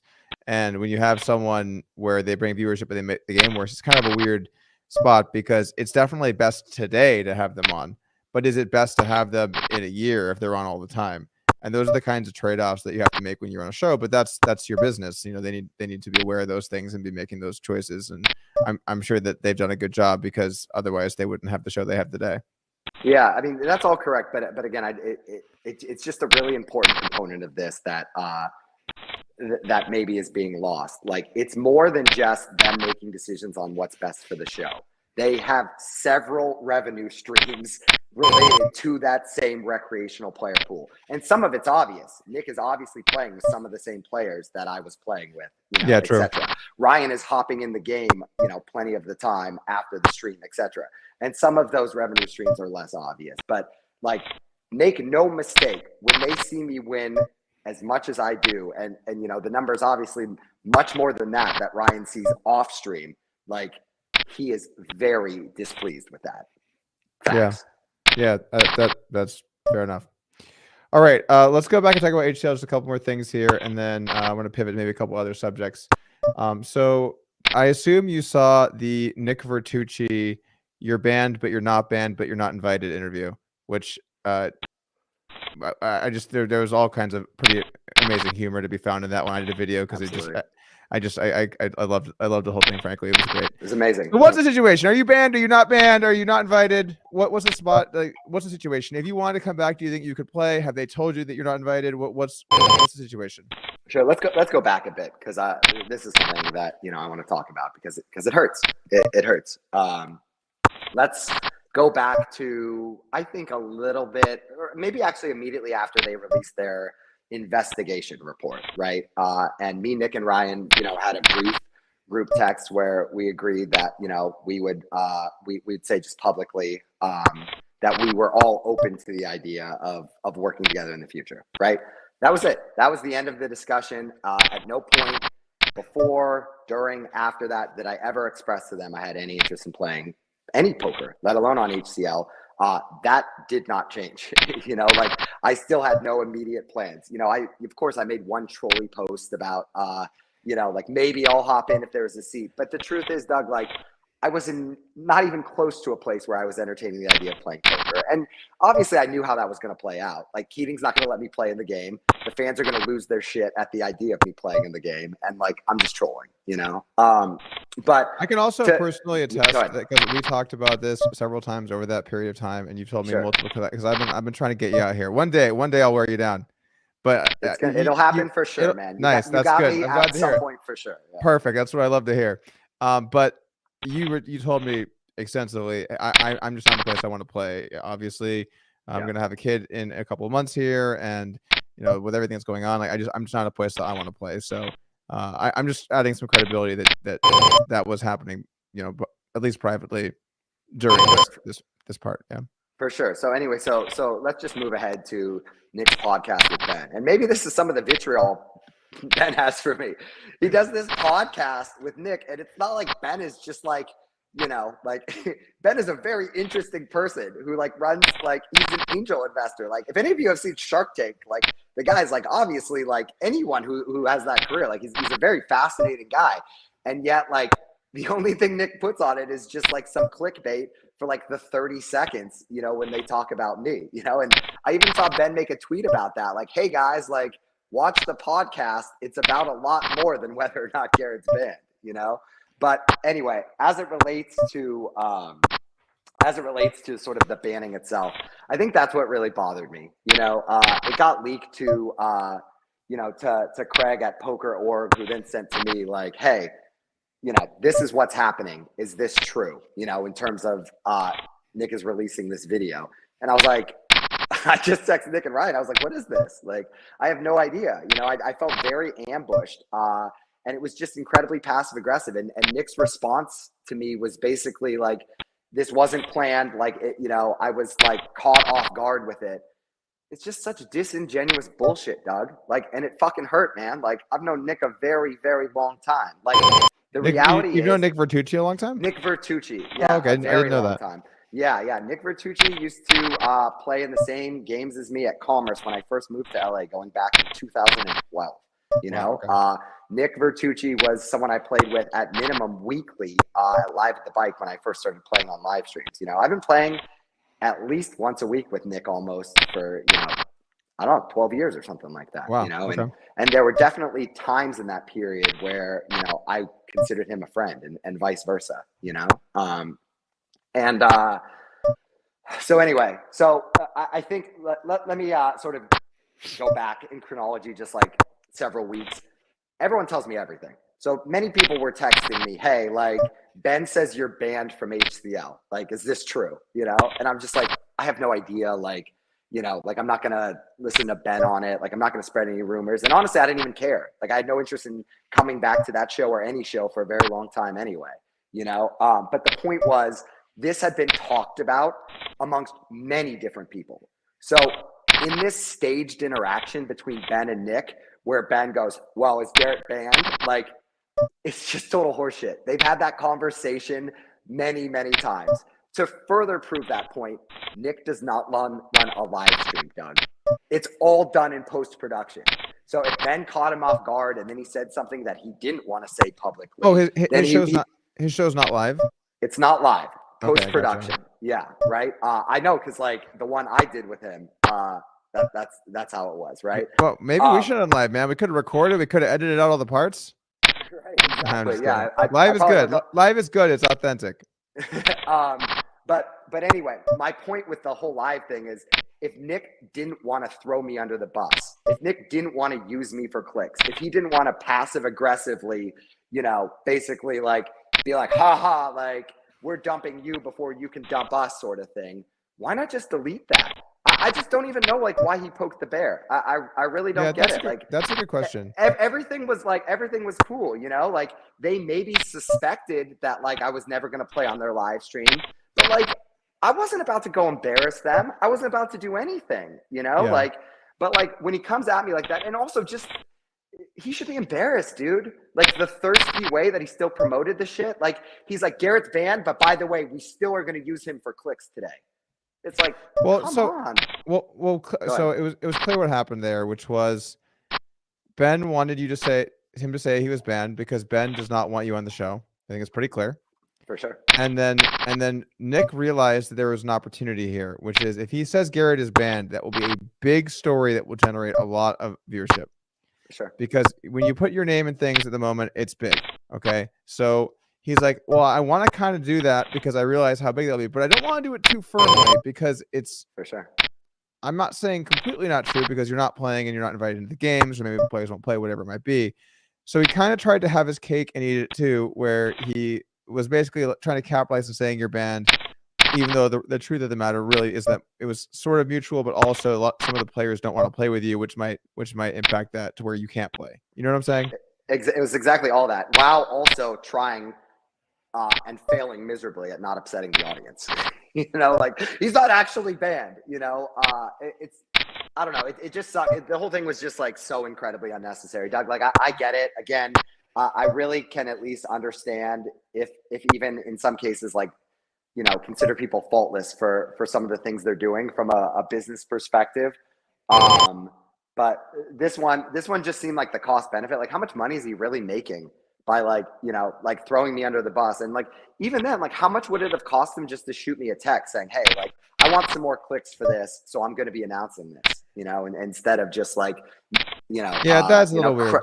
Craig from Poker Org just like having to reach out to me and be like, is this shit true? Or, you know, but it's whatever, you know, like I don't care, you know, 99% of things I could say about Nick, like, I don't want to, like, I really don't care. This one just, you know, it hit close to home. And so I wanted to speak out on it. I think when you have a voice, you kind of owe it to people to let them have a chance to talk, as long as they're, you know, between neutral and good relationship. Obviously, if someone comes after you or they're out of line, then it's a bit of a different story. But it seems kind of strange to me that he wouldn't at least talk internally with you and Ryan to kind of decide what to put out there. But so what's the situation now? What's the situation like now? Do you think you'd be able to play in those games if you wanted to, or does it not really seem like that? Yeah, I mean, I don't really know the answer to that, but I don't think it doesn't really matter in the sense that, like, I don't want to play on their stream, you know, like what, you know, everything that's happened, and there was obviously so many things that happened before, like there's like a lot of hurt feelings there, you know. Yeah. But I don't want to kind of put my foot in my mouth with things and like speak in absolutes, you know. Sure. So who knows what like my life is going to look like in, you know, several years or whatever, but certainly at the moment, like I would have no interest in supporting their stream, and it's kind of a moot point because it's very obvious the feeling is mutual. So I feel like we've kind of gone through most of the HCL stuff and the stream stuff. Whether is there anything else in terms of those games or the show or anything else that you want to talk about before we jump into a couple other subjects we got lined up here? Yeah. I think we can keep moving. Okay, cool. All right. So I want to bring this up because I feel like it's another subject here. We're changing gears a little bit, but we talked a little bit about Matt Berkey, and you know, I wanted to kind of kick it off with this, and then I want you to jump in. But sure, we talked a little bit today before the show, and you felt pretty strongly that Matt Berkey is not a scammer. And Airball came on my show, obviously, and he called Matt Berkey a scammer. And I want to say that I agree with that. Matt Berkey is not a scammer. He is a trustworthy person that will not steal money. He's not a scammer. And I personally believe that he is a fraud. Now, I know you don't believe that, and you have your own opinions and your experiences with Matt Berkey, but I did feel like I want to say that just because Airball had that opinion that doesn't reflect my views, I think that fraud is a more accurate word for Matt Berkey. But I wanted to give you a chance to at least talk about your experiences with Berkey and that subject in general, because apparently Airball and Berkey are going to be battling heads up, so it's, I guess, kind of still tangentially related. For sure, yeah. I mean, this is obviously like very topical, you know, given that they're going to be playing, but it's also topical because, you know, I guess I need to take back what I said. Airball took a 60-second timeout from talking shit about me the whole time to accuse Berkey of being a scammer, you know, and I don't know. It's just so rich. This is just so rich from Airball, like the same guy who said, quote, Garrett's one of the shadiest people in poker. Like, are you fucking kidding me? Like, are you like, that is just so out of bounds. It's just so completely untrue from anyone who's ever followed my career publicly. Yeah, that's not true at all.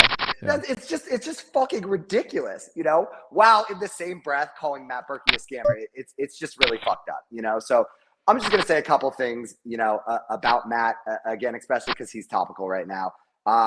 Matt and I have never hung out outside the casino. It's never once happened. And after Jack 4 happened, he was so kind. He was such a support system.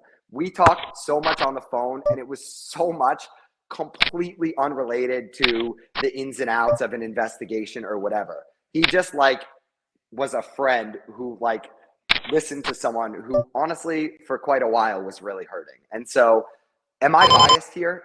Fuck yes. Like, I think Matt is a wonderful person. And, you know, as for the fraud part, I think it'd be remiss for me not to like at least sort of speak on it. I used to not think Matt played at an elite level. I think he's gotten much, much better in recent years. I don't, you know, I haven't reviewed hundreds of hours of tape with him, but I have reviewed 20, 30, something like that hours in the recent years we've played. And I think he plays well, you know, and so to kind of go beyond that, it's like we kind of just have to agree to disagree. But, you know, again, you know, you can sort of take my opinion with a grain of salt here because obviously I consider, you know, he's someone I care about. Yeah, I mean, my main problems with Matt Berkey are, you know, he just feels like he's a lot more intelligent than he is, and he thinks using some big words are going to save him. And he goes on his podcast and he talks shit about all kinds of stuff with basically no information or knowledge. He's done that about my businesses. He's done that about me. And I just feel like he's not someone that should be training people. When I've played with Matt Berkey, I see someone that is a struggling mid-stakes player at best that thinks they're very, very good at poker.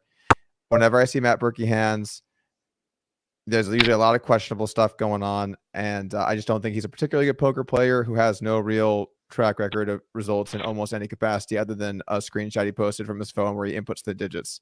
So I guess to me, you know, when I look at people that are really good at poker, I look at the verified crushers that you know are winning and things that you can see. And when I look at Matt Berkey's track record and things like that, there isn't a track record. And I do think in poker, there are so many people trying to be something they're not, particularly with poker coaching. And it's not even that I'm trying to promote my own site. Like if you're not going to go to Upswing, there are great sites out there like Run It Once. Phil Goffon's always done an incredible job. I've always said, if you're not going to Upswing, you should go to Run It Once, just point blank. But basically, I just feel like we do need to sometimes call out people if we feel like they're kind of taking advantage of a situation in an audience. And I do feel like Matt Berkey does that. For sure. I mean, that's like, let me say, for sure, not like I agree with you.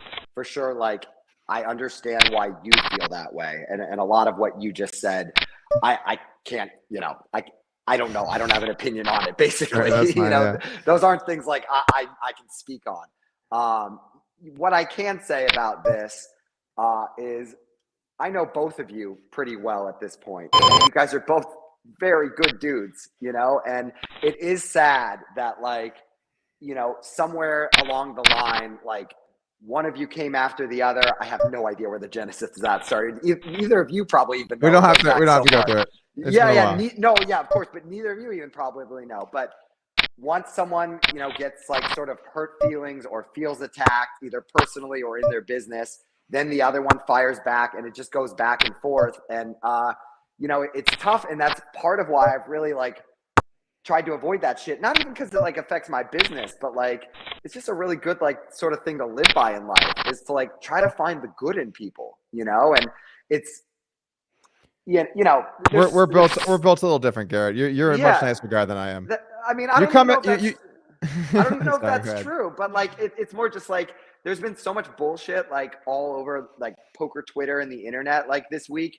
And man, I just saw a lot of the back and forth between you and Matt specifically. And I was just like, fuck, man, I wish each of them could see what I see in the other one, you know, but you know, that's not life, and it is what it is. And there's no way that I'm going to be able to mediate a truce between the two of you today. And so I'm not going to try. It's pretty unlikely. I think it's okay if people don't like each other. I don't think we all have to sing Kumbaya. I think. I don't like everyone, bro. I fucking hate Nick Airball. No, I got that. I'm just saying, I really like you and Perky, like to Okay. the point that like I'm surprised that you don't like each other. That's all. Okay. Yeah. Okay. That's totally fair. Yeah. All right. Moving on. Let's talk a little bit about stream integrity. I think if we look at the way that live streams have gone over the last, really since Postle, when we saw someone, Mike Postle, allegedly cheat for a year and a half on the stream for $250,000. I think stream security has been a pretty big issue, and at least for me, now that I've been running a stream for about a year or so, trying to make sure you're doing the right thing for the players. I think that we're kind of at an interesting point with hole cards and with essentially the way that streams should operate in terms of protecting their player pool. I think that we've taken a lot of big steps forward, and I do like some of the stuff Hustler has done. Like they banned phones at the table, they banned devices at the table. I think that stuff's good. It makes it harder for people to be able to relay or get notifications.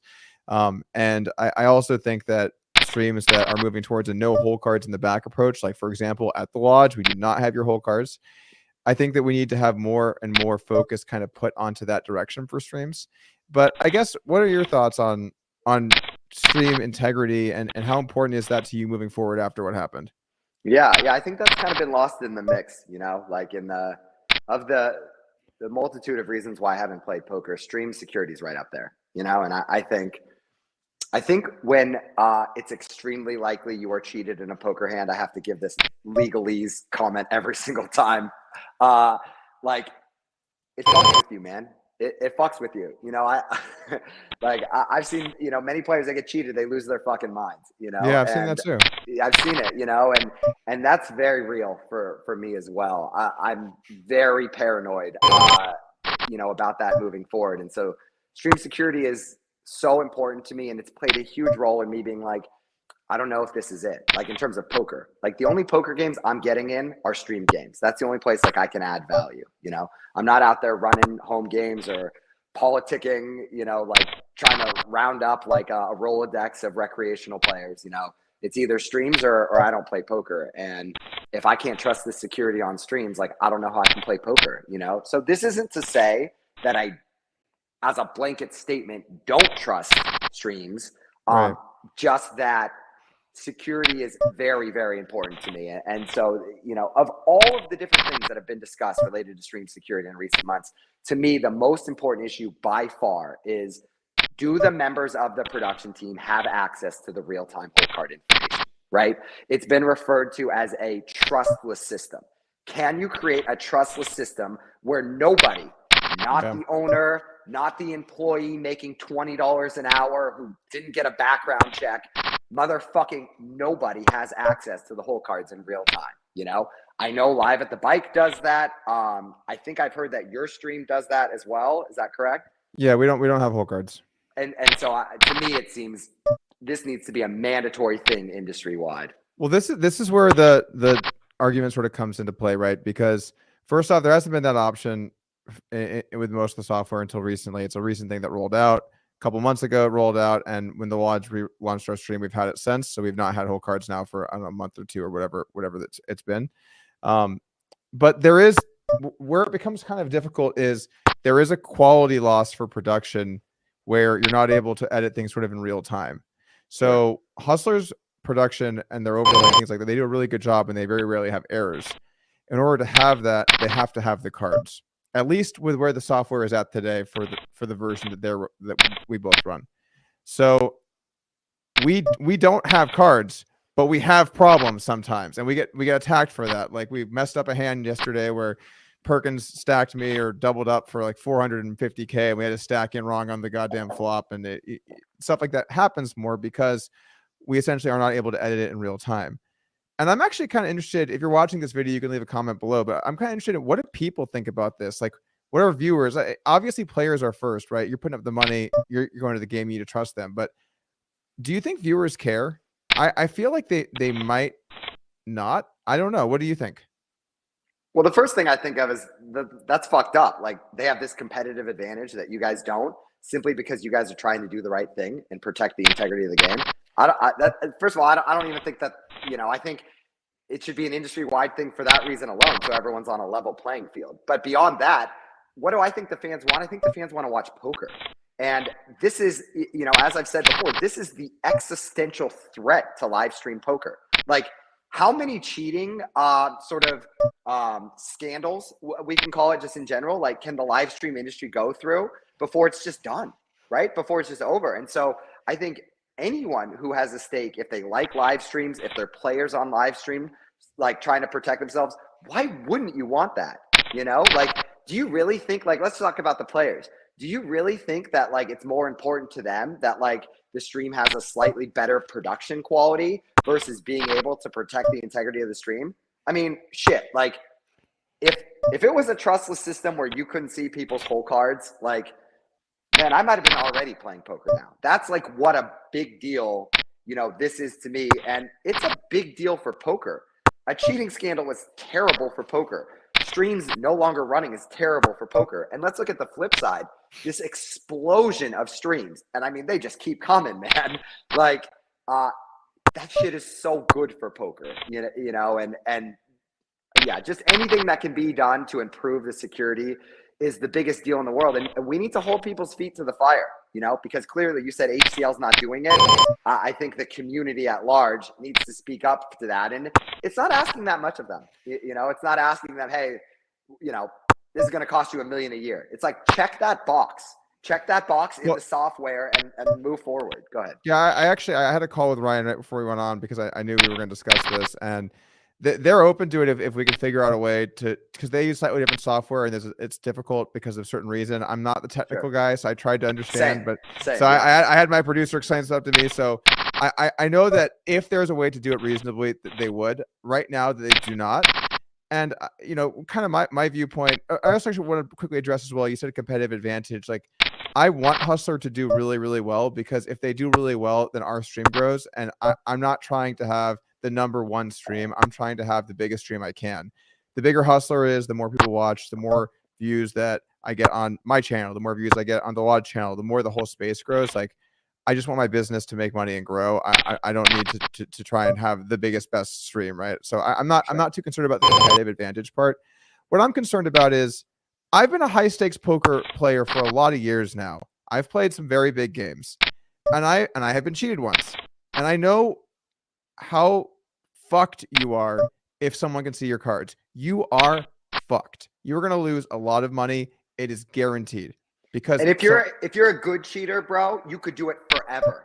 If someone was savvy at that, they could fucking wreck the games forever and no one would ever find out. And this was something I had to live with in the back of my mind forever. You know, it's just so fortunate that like Robbie was likely a pawn in a likely cheating operation and she fucked the whole thing up, or whoever signaled to her fucked the whole thing up. Imagine someone who was really good at cheating who told her when and how. She could do it forever. Go ahead. I'm sure that happens in lots of places.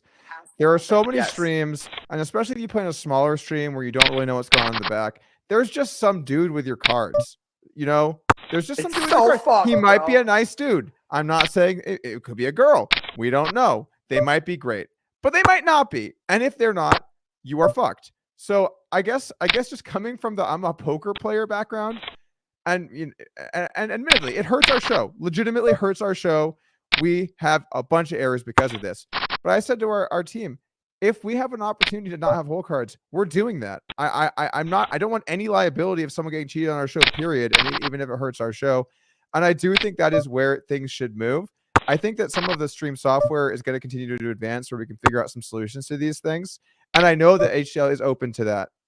So hopefully we can figure something out and it goes that direction. But I personally feel like player security just has to be #1. Especially, I mean, for any amount of money, not just pricing, for any amount of money, it needs to be #1. Yeah. Like, I mean, like I said, like my future in live streaming depends very much on this one single thing. It's like that important to me, you know? And like another thing I wanted to say about this was, sorry. Okay.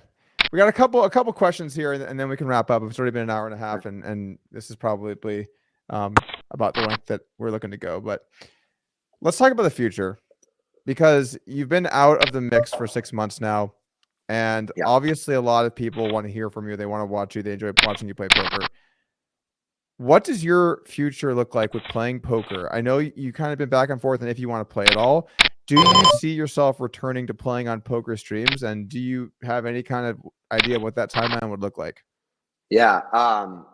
You know, I know you can relate to this, and you know, I know a great many people watching this can relate in terms of poker can be brutal. You know, like the zero-sum nature of it, as I tweeted about, you know, really affects me. The politics really affect me. The huge losing days really affect me. Just the stress, even only playing once a week of just playing for hundreds of thousands of dollars.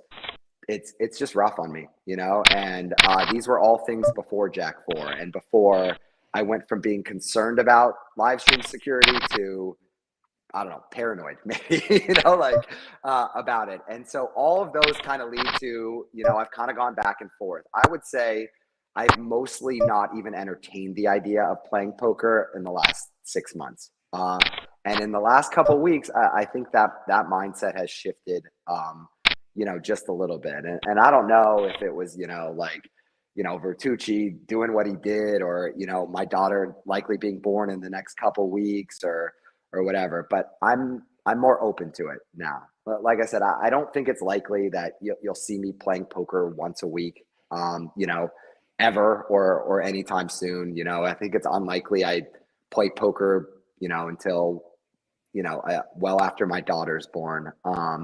But, you know, I'm definitely, you know, interested in it. And, you know, if I was going to play, man, I would only play on live streams. Like, obviously those are the only games I'm getting into anyway, but it's so funny because when I first started playing, like, I'm like, fuck, I don't want the cameras. I don't want like anyone seeing how I'm playing. I don't really want anyone to notice me, recognize me, like whatever. But like, man, it's been nice. It's been, you know, it's been really nice. You know, the support, the messages, you know, pre-Jack 4, post-Jack 4, like, you know, despite the pain recently, like I've enjoyed playing on streams. I've enjoyed being a public figure.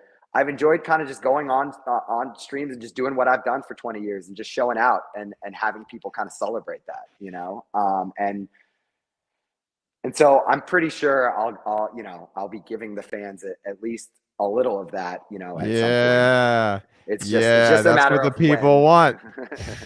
It's just a matter of when and sort of, you know, at what frequency moving forward in my life. You know, I went from playing poker, you know, doing poker related things 60 hours a week for the first decade to a little less the next few years. And then in the last 5 years plus, like it being very part-time. And I think that's going to continue to be the natural evolution for me. Instead of like 10 hours of poker related activities a week, maybe it'll become 5-10 hours a month, you know, something like that.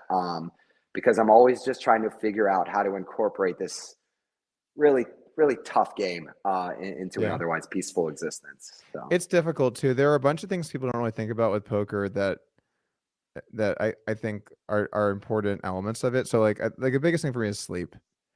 On days I play poker, I get home, I'm just wired. I can't sleep. Just can't sleep. And I'm wrecked the next day. I go to bed super late. I can't sleep in very well for some reason, and that aspect hurts. And then it cuts in. That seems cuts particularly problematic with a 2-month-old. Yeah. That's I'm running exponentially worse. Huh? Dude, I'm running so hot. He just sleeps sound through the night, 9 hours, just straight through. I'm running really. I'm just hoping I hold, but straight through the night. Yeah, I mean, obviously you're off to a great start. Whatever you and your team are doing to keep him asleep, that's incredible. I think there's just a lot of variance, man. I think some kids, I hear horror stories that it just goes on for years of them waking up all the time, and some sleep well. So I just think you have to hope you run hot. But either way, you know, I'm definitely not blaming him for the lack of sleep. It's me playing poker until whatever hour in the morning. But there's that element to it. And then there's the stress. The stress is a real thing. When you say playing poker for hundreds of thousands of dollars, you know, when the stakes get really high and the money is important and it's impactful, you're okay losing as long as you feel like you did your best and you're happy with the way you lost. And when you have these moments where you do something dumb and or maybe you misread a situation or maybe you misread a spot or whatever, you make a big mistake for a lot of money. It hurts when you're like, I'm an idiot. Why did I think that was a thing? And then you have to pay a huge financial cost to that. Yeah. And so it becomes obsessive. You have to always be thinking about it, always be trying to prevent that, always be fine tuning, always be. and your mind just gets in this kind of loop. It's like I feel like I have two kind of like I have poker mode, then I have non-poker mode. Same. And when you're in poker mode, it really takes over a lot of the other things to play at a high level for an extended period of time. So it's tough to find that balance. And I think now that I've, obviously I said I was going to stop playing poker, and I guess, sometimes you end up back in there playing, but now that I'm back in a little bit, going from playing full time to playing occasionally, it is kind of tough to balance. Okay, today I'm a dad. Today I'm at home. Today I'm doing YouTube videos. Today I'm whatever. And then, okay, today I'm a poker player. And the next day you're not. And to go in and out of poker mode, it's just kind of hard to find that balance. Yeah, that's really well put. And I think that's like you explained sort of why, amongst many other reasons, why I'm very unsure of if or what role I want poker to have in my life really well, in that, like, I think you can relate to this as well, but I'll just speak for myself. Like, I am such a perfectionist, and that there's plenty of bad that comes from that and a few good, but like, I am obsessive about poker. I am obsessive about playing my very best every session, every hand, every street, always have been. And I make no apologies for that, and so that shit carries a great weight on you all day, every day, even if you're only playing once a week, and so it's more just like the headspace it takes up, and you made a great point, and it's funny, sort of the way our lives have kind of mirrored one another, where you have a newborn and I'm about to have a newborn. Like, so much of my headspace will be about that child in a matter of days. And so it's really impossible for me to predict how I'm going to feel in, 6 weeks or even 6 months. You're also, so you're now at the point where you could have a child at any point. And so that has to be the focus, and that has to be the schedule. And then once you have your child, then there's going to be that period where you adjust to things and you learn. And, oh, by the way, can I give you a tip? Okay, this is a pro tip. Okay, I've been a parent for 8 weeks. After your child is born, you're gonna not want to put them in the nursery, because you're gonna want to love them and cradle them and spend time with them, which is good. You definitely want some skin to skin right out of the gate. Right. But then we felt like we didn't want to send them to the nursery because we didn't want to seem like we didn't love our child.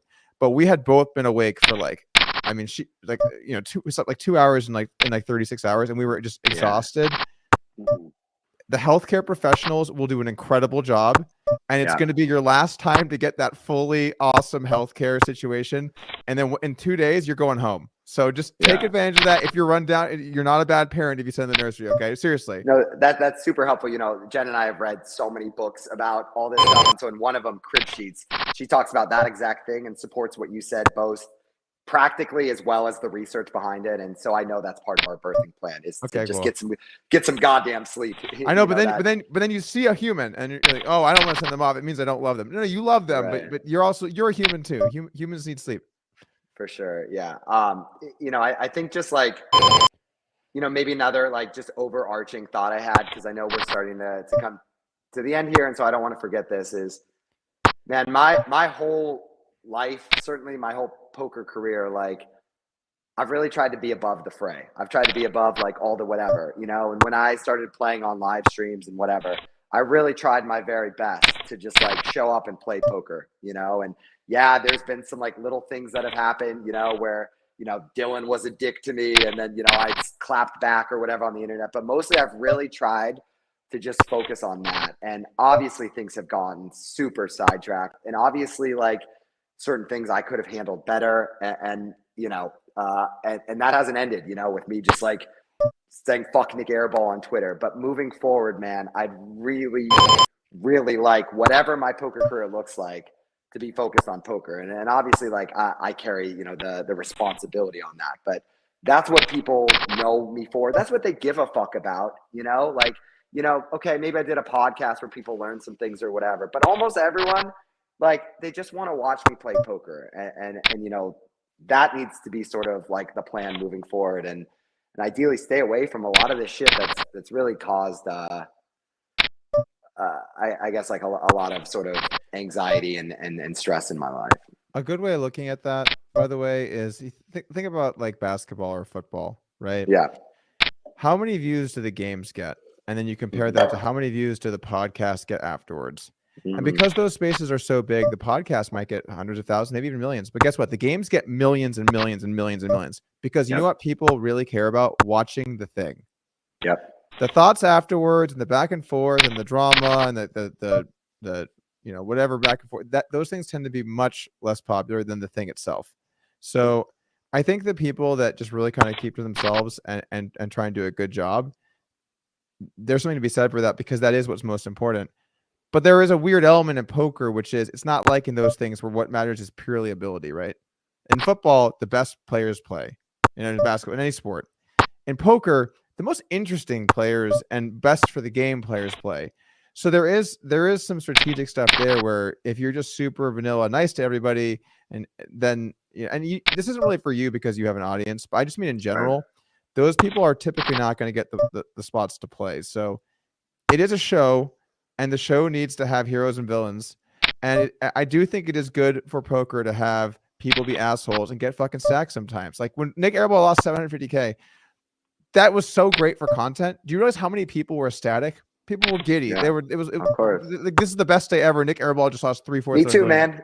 Also, see? yeah, See? There you go. Yeah, like if people think like I can't be petty sometimes, no.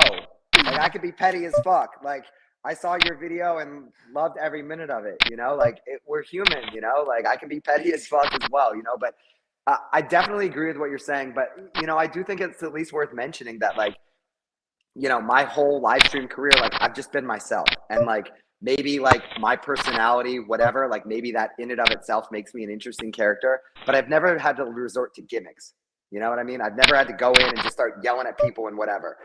Again, you and I can agree to disagree whether that's reasonable behavior on a live stream. Fair enough. But like, that's just never what I've done. And like what I think has always sort of brought me an audience is just watching me play. You know? And so in my case specifically, like, I think it's just super fair to just say like, Garrett, just shut the fuck up and just let us know when you're playing. Why do you think that worked for you? Because I think that most people that have done sort of that approach, it didn't work for them. They weren't able to build an audience. They weren't able to become popular, but you were able to do that with at least your persona. And I know people, at least some of the people attacking you said it's a fake public persona, whatever.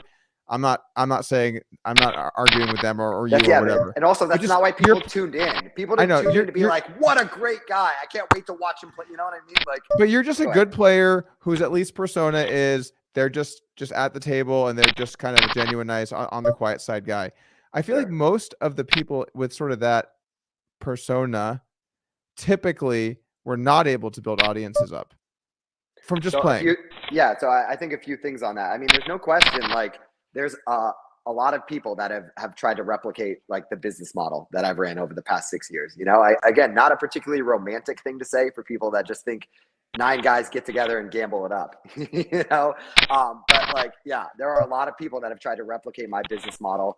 My first guess is first mover advantage probably played a role for me. You know, the reality is before I started playing on streams, like there were very few of them and the audience was very small. I started playing, built a following on that stream, and then that stream kind of started to grow at a rather rapid rate. I think the other one though is the one I'm a lot more excited about, and I think we can agree on this. Like, it's about the poker. It is the reason why no one has done what I've done since is because it's really fucking hard.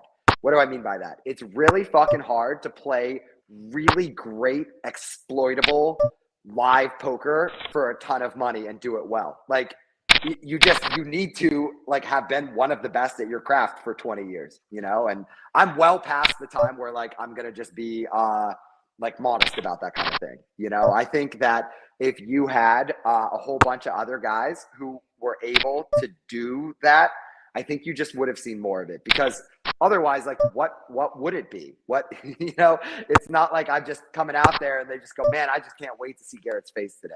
I really think first and foremost, it's about the poker. It was probably from your long Survivor run, all those episodes you were on. That's what it was. Yeah, I just built such a big following with my stellar play on that show that like, it just immediately translated to Live at the Bite. Yeah, maybe the stakes were too low over there. I don't know. That was great. I did enjoy seeing you when you went on that show. I tried to get on. They never got back to me. By the way, thanks for bringing that up. I had to. I had to work it in there. Yeah. No, I mean, it's fine. Like, I'll be. I should only assume every public appearance I ever make, they're gonna bring it in. I there, got. so I mean, like, I gotta throw it in there. at least I didn't get the like, why did you do this, or what do you think you did wrong? Survivor question today. So thank you for that. You know, it's a different time. Yeah. The last question here, it was kind of based around the last one too, but do you see yourself ever playing on Hustler Casino Live again specifically? Yeah, I think we covered that one in terms of like, probably not. I have no interest in playing there, supporting their stream for now. You know, I think there's just no reason for me to just say no. You know, I think probably not. Taking like a bit of a Switzerland there, you know, is fine. And I think that this is sort of like a reasonable time to maybe bring Nick and Ryan like back into this a little bit. You know, like Nick is he's a really challenging person. But we did have a friendship. We did have a lot of deep conversations. We did hang out outside the table for a time, several times. With Ryan, that's true times 100. And Ryan and I hung out for a period a lot. I was close with Ryan for a while.